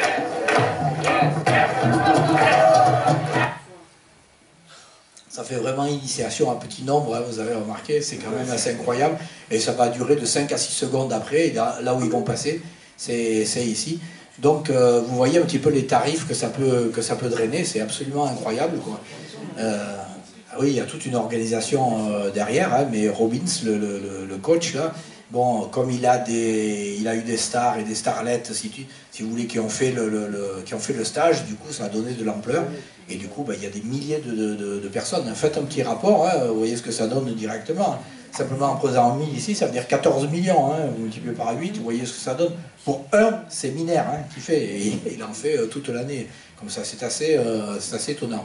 Alors on va regarder un petit peu la marche sur le feu, ok. Donc c'est des charbons qui sont en moyenne à 650-700 degrés Celsius, mesurés, d'accord. Donc là on a fait une expérience, c'était au GLM, au Grand Laboratoire de Marseille, au CNRS. Donc d'abord il y avait une petite conférence qui expliquait un petit peu les phénomènes extraordinaires, paranormaux, un peu comme on est en train de faire ce soir. Et après c'était de dire, bon ben ok, dire c'est bien, faire c'est mieux. Donc le but c'était de faire une marche sur le feu. Donc le premier point, quand on fait une marche sur le feu, donc là c'est votre serviteur en train de faire la balade sur les braises, donc je répète, de mesurer à 700. Donc, alors le point à retenir, c'est qu'il y a de faibles risques de brûlure. Mais écoutez bien ce que je dis, il y a de faibles risques de brûlure. À aucun moment je ne dis il y a des risques de brûlure faibles. Pas tout à fait pareil. Hein. Ça veut dire il y a de faibles risques, la probabilité de se brûler est petite, c'est sûr, très petite. Mais si vous brûlez bien. D'accord? Donc après, vous tentez si vous voulez ou non, hein, mais il y a de faibles risques de brûlure, pas des risques de brûlure faibles. Ok? Il faut bien séparer les deux. Alors, on va regarder rapidement à quoi c'est dû, le fait de pouvoir faire ça sans aucun pouvoir paranormal. Hein. Donc, accessoirement, je vous signale qu'un collègue, Antoine Bagadi, qui est aussi prof de karaté à côté, il a le record du monde, 60 mètres, 30 mètres, demi-tour 30 mètres, sans revendiquer aucun pouvoir. Hein. Donc, moi, j'ai fait beaucoup plus court, 5 mètres, il était là, Bagadi aussi, et on a demandé si des personnes du public voulaient passer. Alors bon, c'était un peu... Il y a quand même eu, de mémoire, 3 ou 4 personnes qui sont passées. Personne n'a fini à l'hôpital, donc c'est déjà un bon signe. Donc ça repose sur quoi? Ça repose sur plusieurs paramètres. Le premier, c'est le temps, d'accord? C'est-à-dire, personne ne va s'arrêter au milieu pour dire « Coucou, fais-moi la photo. Hein. » D'accord? Donc, on marche, et on marche à la cadence où je marche maintenant, comme ça. Pas plus vite. Parce que si vous marchez vite, c'est vrai que vous avez peur, vous marchez vite, d'accord? Il y avait une journaliste, Muriel Fleury, de Canal+, elle a eu peur, c'était pas cette fois-là, elle a eu peur, elle s'est mise à courir, et elle n'a pas eu le réflexe de sauter sur le côté, donc elle s'est brûlée. Pourquoi? Parce qu'en courant ou en marchant très vite, vous vous mettez sur la pointe des pieds, donc la pression, toujours le même problème, la même masse, donc le même poids appliqué sur une surface plus petite, vous enfoncez dans les charbons, et là c'est bon. Après, il faut éviter, moi je dis toujours, il faut mettre un chiffon ici et s'essuyer les pieds, il faut avoir des pieds bien secs. Contrairement à ce que personne dise, il y en a qui disent qu'il faut se mouiller les pieds, d'accord? Mais si vous mouillez les pieds, vous collez une braise sous les pieds. Donc, alors si vous voulez faire un truc plus sympa, vous mettez à la sortie. En Inde, par exemple, c'est ce qu'ils font pour des raisons religieuses, mais surtout des raisons physiques non dites, quoi. C'est ici, ils mettent un bac avec du lait. Et quand ils font la marche sur le feu, quand ils sortent, ils mettent les pieds dans le bac où il y a du lait. Évidemment, ça rafraîchit, ça enlève un peu la chaleur que vous avez pris sous les pieds. Après, il y a l'isolation. Alors l'isolation, ben moi malheureusement c'est pas le cas, j'ai pas de cornes sous les pieds. Antoine, donc le prof de karaté recommande du monde de marche sur le feu, il prend une punaise, rappelez-vous, les célèbres punaises, hop il fait ça, il peut se la planter sous le pied, il sent rien. Il a une épaisseur de corne telle que, donc il peut facilement, je sais pas, mais les 60 mètres ça va. Hein, c'est comme si nous, quand on va faire 400 mètres, lui fait 60 mètres, mais bon, il n'est pas dans les mêmes conditions, il a vraiment la couche de corne qu'il faut. Donc l'isolation, c'est important. Vous voulez faire une marche sur le feu, vous marchez pendant 3-4 semaines pieds nus, d'accord? Ça permet justement de... Moi, c'est pas le cas, je l'avais pas fait. Donc, après, il y a ce qu'on appelle l'état sphéroïdal. L'état sphéroïdal, c'est aussi ce qu'on appelle la caléfaction. C'est le fait que quand vous soumettez un liquide à haute température, il va se mettre sous forme de bille. Mais je l'ai marqué ici, mais à mon avis, ça n'a strictement aucun effet pour la marche sur le feu. C'est parce que des gens disent que ça a un effet. D'accord? Or, à mon avis, ça n'a strictement aucun effet. Ça aura par contre un effet quand vous allez plonger votre main dans du plomb en fusion. Vous risquez rien non plus. Hein. Vous plongez la main dans du plomb. Jean-Eugène Robert Houdin, magicien, prestidigitateur, prestidigiti, les doigts rapides. Donc, les doigts, pour un prestidigitateur, c'est important. Il s'est lavé les mains dans de la fonte en fusion, plus de 1400 degrés. D'accord? Et il dit dans ses mémoires, on a l'impression de toucher du velours ou de la soie. Donc il faut que ce soit très très chaud pour qu'il y ait cet effet-là qui s'applique, la caléfaction. Hein, l'état sphéroïdal de caléfaction, c'est la même chose. Mais ici, ça ne marche pas, parce que pour que ça marche, il faudrait avoir de l'eau sous les pieds, et ça, c'est vraiment à éviter, quoi. D'accord? Les deux paramètres importants, ils sont ici, capacité calorifique et conductivité thermique. Contrairement à ce qu'on pense, les charbons, le bois, a une faible capacité calorifique. Ce n'est pas le pouvoir calorifique. Le pouvoir calorifique, c'est combien de chaleur vous allez pouvoir dégager quand il va brûler. La capacité calorifique, c'est le pouvoir, la chaleur massique aussi ça s'appelle, hein, c'est le pouvoir d'emmagasiner ou de restituer de la chaleur. Mais pas avec la combustion, hein, d'emmagasiner ou de restituer. Le corps qui est le mieux pour ça, grosso modo, c'est l'eau. C'est pour ça que quand on fait des pompes à chaleur, tout ça, on utilise de l'eau, on ne veut pas utiliser des gadgets ou des trucs comme ça. L'air, les pompes à air, ça ne sert pas à grand chose, RO, hein, si vous voulez installer une pompe, hein, d'accord, pompe à chaleur, vous mettez OO, d'accord. Après, il faut disposer d'une source d'eau, hein, au niveau, même non coulante, hein, mais il faut avoir ça. Ça permet d'emmagasiner beaucoup plus de chaleur. Donc, capacité calorifique et conductivité thermique. Ça veut dire que le bois, les charbons de bois, conduisent très très mal la chaleur. Ils dégagent de la chaleur, ça c'est sûr. Hein. Avant de passer sur le feu, vous hésitez vraiment parce que vous prenez une bouffée là, de chaleur. Déjà, vous avez la bouffée parce que bon... et puis après, il y a... Surtout que, authentique ici, ma douce compagne ici présente, hein, c'est exactement ce qu'elle a dit. Ne compte pas sur moi pour pousser le fauteuil roulant si ça rate. Hein. Donc, alors ça ne vous met pas en confiance. Hein. Mais cela dit, la conductivité thermique du bois est faible. Ça veut dire que quand vous posez votre pied quelque part, bien sûr vous allez prendre la chaleur des charbons qui sont dessous. Ça c'est pas très marrant. Sauf que déjà c'est une réaction chimique là qui donne la chaleur. Et quand vous mettez le pied, vous coupez l'arrivée d'air. Donc déjà vous coupez, pas suffisamment, hein, on est d'accord, hein, mais vous ne drainez pas la chaleur qui est autour. Pourquoi? Parce que vous marchez. Ça veut dire que quand vous posez le pied, les points environnants à votre pied n'ont pas le temps d'amener la chaleur parce que la conductivité du bois est faible. D'accord? Si vous restez longtemps, coucou, fais-moi la photo, là c'est sûr, vous sortez bien brûlé. Donc, le meilleur exemple pour s'en rappeler, c'est l'exemple que je donnais toujours à mes étudiants, de zététique ou de physique, c'est vous prenez un poulet que vous allez faire cuire. Vous prenez le poulet, vous le parez, tout ça, vous mettez dans le plat, vous mettez au four. Alors un poulet de, j'en sais rien, 1,5 kg, 2 kg, à la louche, je ne suis pas cuisinier, on va dire, disons, 45 minutes, à 200 degrés. Ça vous va? C'est bon, je suis dans l'état? Non? Oui, chef. C'est pas bon? C'est bon? Non, je prends les ordres du chef, faut pas trop rigoler là. Donc, 200 degrés, 45 minutes. Ok, on met un thermostat, tranquille, on va faire autre chose. Puis au bout d'un moment, tit, ça sonne. À ce moment-là, on arrive. Tout le monde a eu cette expérience, on ouvre le four, d'accord?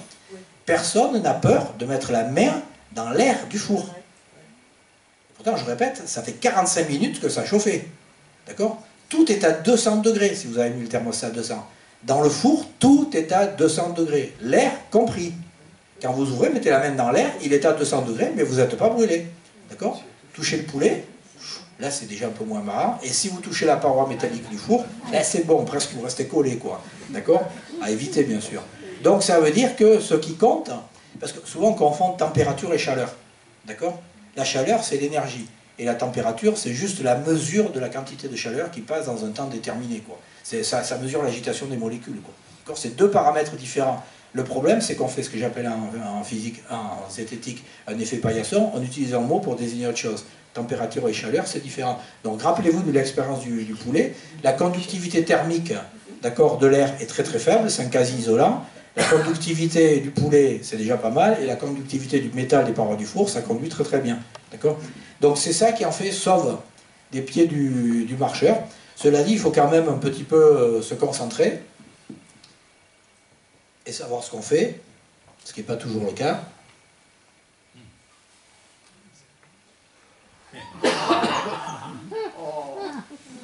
Donc si vous voulez faire l'expérience, faites attention, concentrez-vous bien avant, et prenez vraiment toutes les dispositions pour éviter ce... Et ils avaient fait ça pour remotiver leur équipe. Hein. Remotiver à fond la caisse.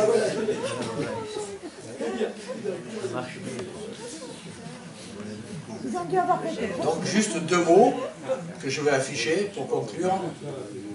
On cherchait les pouvoirs extraordinaires, Fakirim. Ça relève simplement des capacités de notre corps, des transfictions qui sont possibles, de lois naturelles, de lois physiques, et puis de l'inventivité de l'esprit humain, hein, qui permet de faire des petites astuces, de belles lévitations comme celles des étudiants en zététique, etc. quoi. Voilà, je suis à votre disposition si vous avez des questions.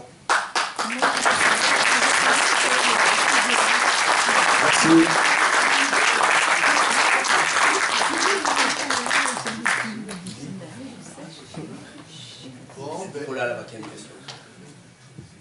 Oui, oui. Nous avons des sacs de charbon de bois à la sortie, hein, pour ceux qui sont intéressés. Tout le monde est obligé de passer dessus parce que c'est juste devant l'entrée. Oui, bonsoir. C'était pour savoir si on connaissait la raison pour qu'il y ait eu un accident en Suisse lors de ce séminaire. Qu'est-ce qui s'est passé pour qu'il y ait autant de personnes qui soient blessées? Je sais pas. On sait pas du tout. Bon, non, autant de personnes, ils étaient une centaine, tu vois, 30, le problème c'est ceux qui ont fini à l'hosto, ils ont dû courir ou un truc comme ça. Parce que le gros problème c'est la peur, franchement, on n'emmène pas large hein, avant de le faire. Hein. La première fois c'est le pire. Parce que la première fois en plus, on marche normalement, bon, 2-3 petits calculs, on sait qu'il faut marcher lentement, donc on ne court pas, mais on marche normalement. Et c'est pas très marrant, hein, d'accord? Donc la deuxième fois, on marche pareil, mais on tient les orteils relevés. Parce qu'on a remarqué la première fois que les orteils, c'est beaucoup plus sensible que le reste du pied, quoi. Donc quand on marche et qu'on fait comme ça, il y a un moment où on est sur la pointe. Donc il faut marcher pied plat et les orteils relevés. Donc c'est sûr que là, si personne ne leur a rien expliqué, ils y vont, c'est la première fois, ils ont peur, ils se mettent à courir.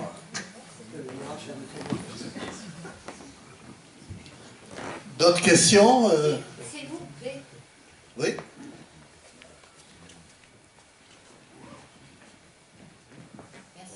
Merci, monsieur Grob. Une question très simple. Comment vous définissez la zététique? La zététique.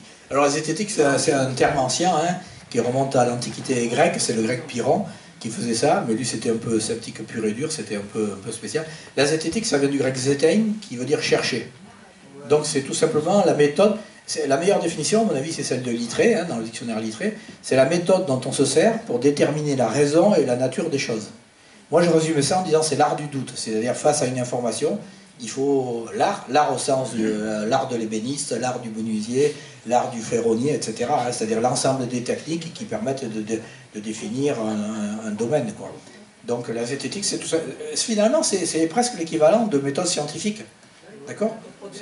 Voilà, c'est juste un terme qui sert à désigner ça. C'est la méthode qu'on utilise en science. C'est-à-dire que grosso modo, tous les scientifiques, ils font de la zététique, même s'ils n'utilisent pas le terme, c'est sûr, quoi. Enfin, tout scientifique qui se comporte de manière scientifique, parce que quelquefois il y a des drôles de dérives aussi hein, au niveau des scientifiques. Les scientifiques étant un humain, les humains ont des dérives, donc les scientifiques peuvent avoir des dérives aussi. Donc il faut y penser à ça, il faut faire attention. Mais sinon... Merci.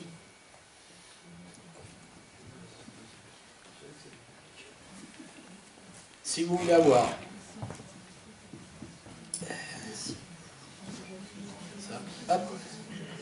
C'est la minute publicitaire.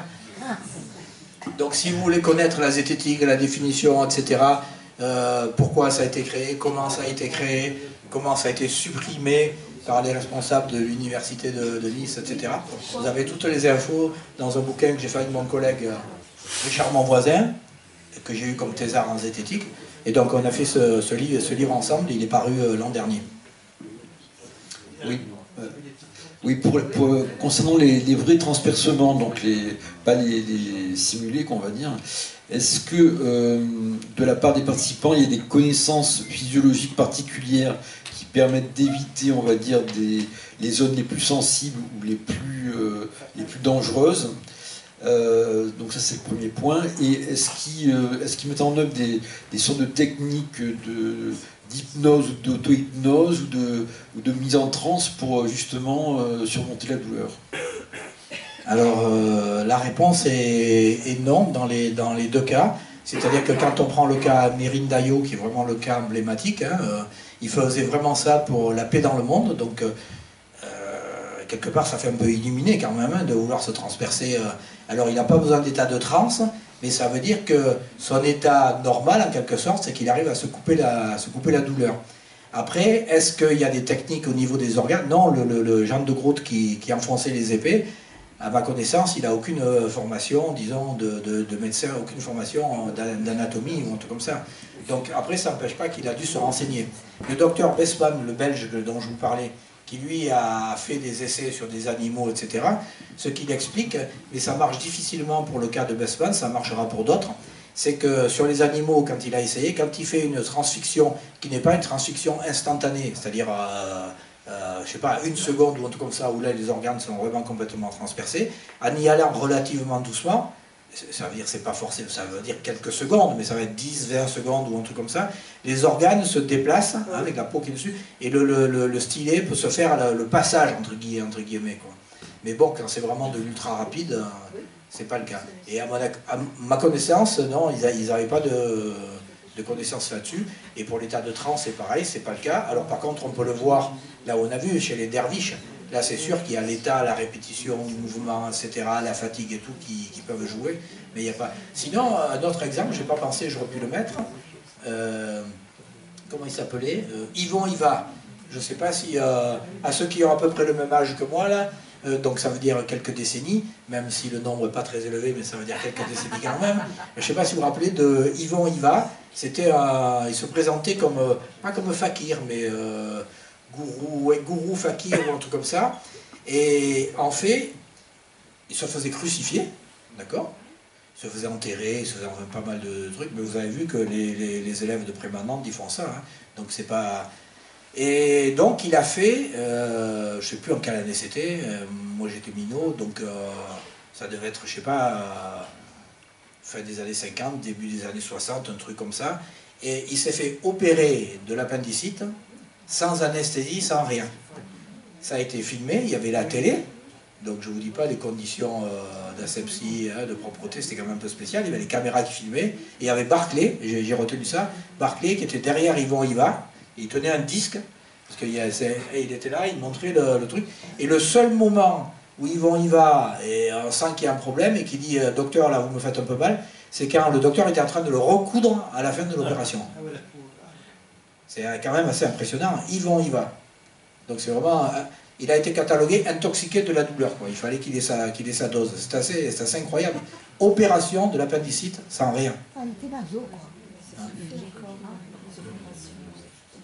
Oui, je vérifiais quelque chose, j'avais un vague souvenir.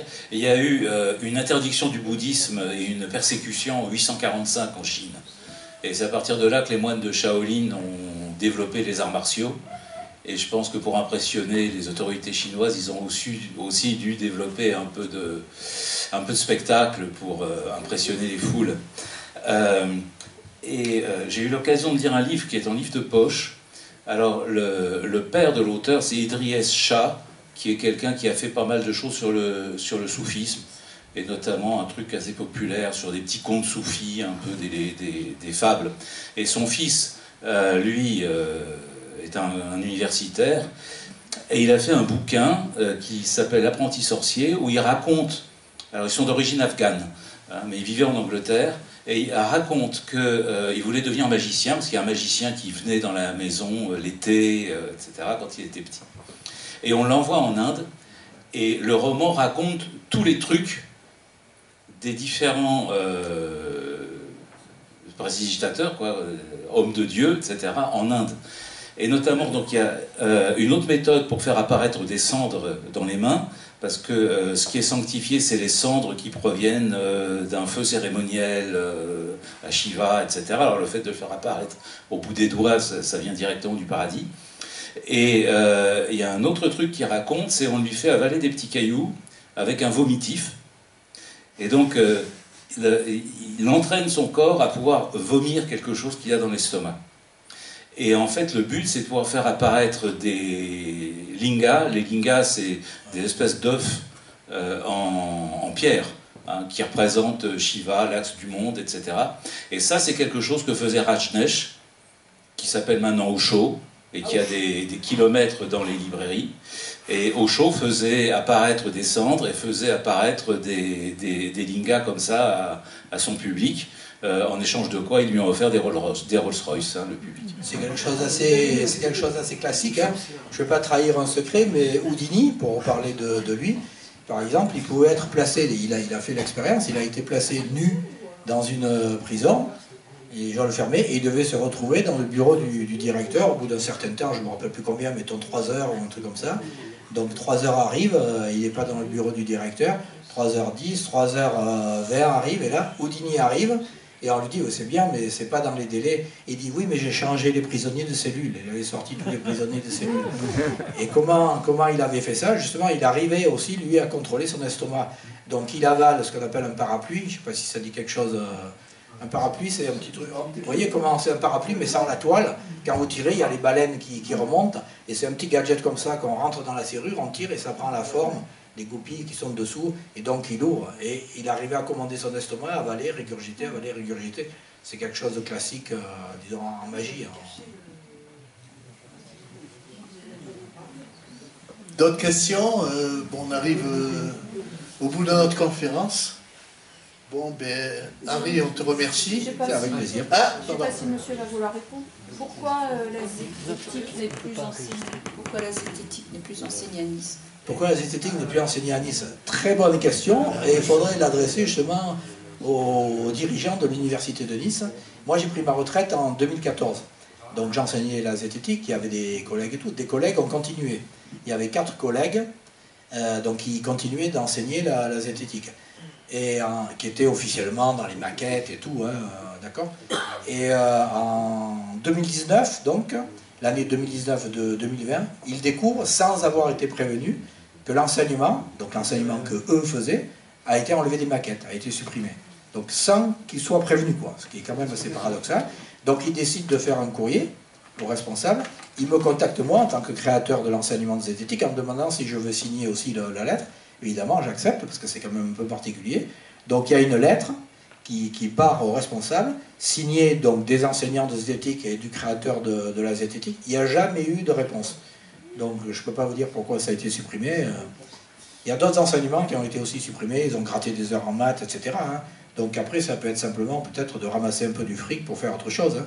Mais parallèlement, au moment où il y a ça qui se passe, vous avez un colloque officiel organisé sur le campus Sciences, sous l'égide de l'Université Côte d'Azur. Et le thème du colloque, je vous donne en mille, c'était Science et Bouddhisme.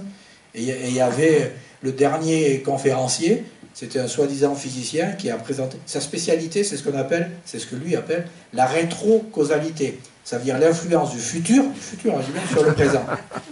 Vous voyez déjà le niveau, quoi. C'est organisé officiellement sous l'égide de l'Université Côte d'Azur. Donc pourquoi l'enseignement de zététique a été supprimé, je ne sais pas, il faut leur demander à eux. Cela dit, l'enseignement, il y est ailleurs, hein, il est à Grenoble, il y est, c'est Richard justement qui fait l'enseignement. Vous avez ces cours qui sont en ligne, qui sont très bons cours. Il y a aussi de l'enseignement à Marseille, il y a à Lille, il y a... Paris, je crois qu'il n'y est plus. Il y avait Paris-Marne-la-Vallée, et je crois qu'il a été supprimé. Donc, mais il y a toujours le Polycope qui est en téléchargement et tout. Mais je crois qu'il a sauté aussi. Lille, il doit y en avoir 2 de Marseille. Voilà. Merci Henri. Je vous rappelle donc la prochaine conférence, le 11 avril, c'est protection de l'enfance, quelle réalité, Jean en a parlé. Mais ensuite, le jeudi 25 avril, il y a une petite erreur dans notre programme, c'est l'intelligence artificielle et cyber-révolution. C'est très d'actualité. Moi-même, hier soir, j'ai participé à une séance sur Sosdo. Donc Sosdo, l'artiste de la tête au carré, tu y étais. Oui, oui. Voilà, et il a été interviewé, il a parlé de son art. Ça fait 10 ans qu'il est décédé, mais comme s'il était vivant.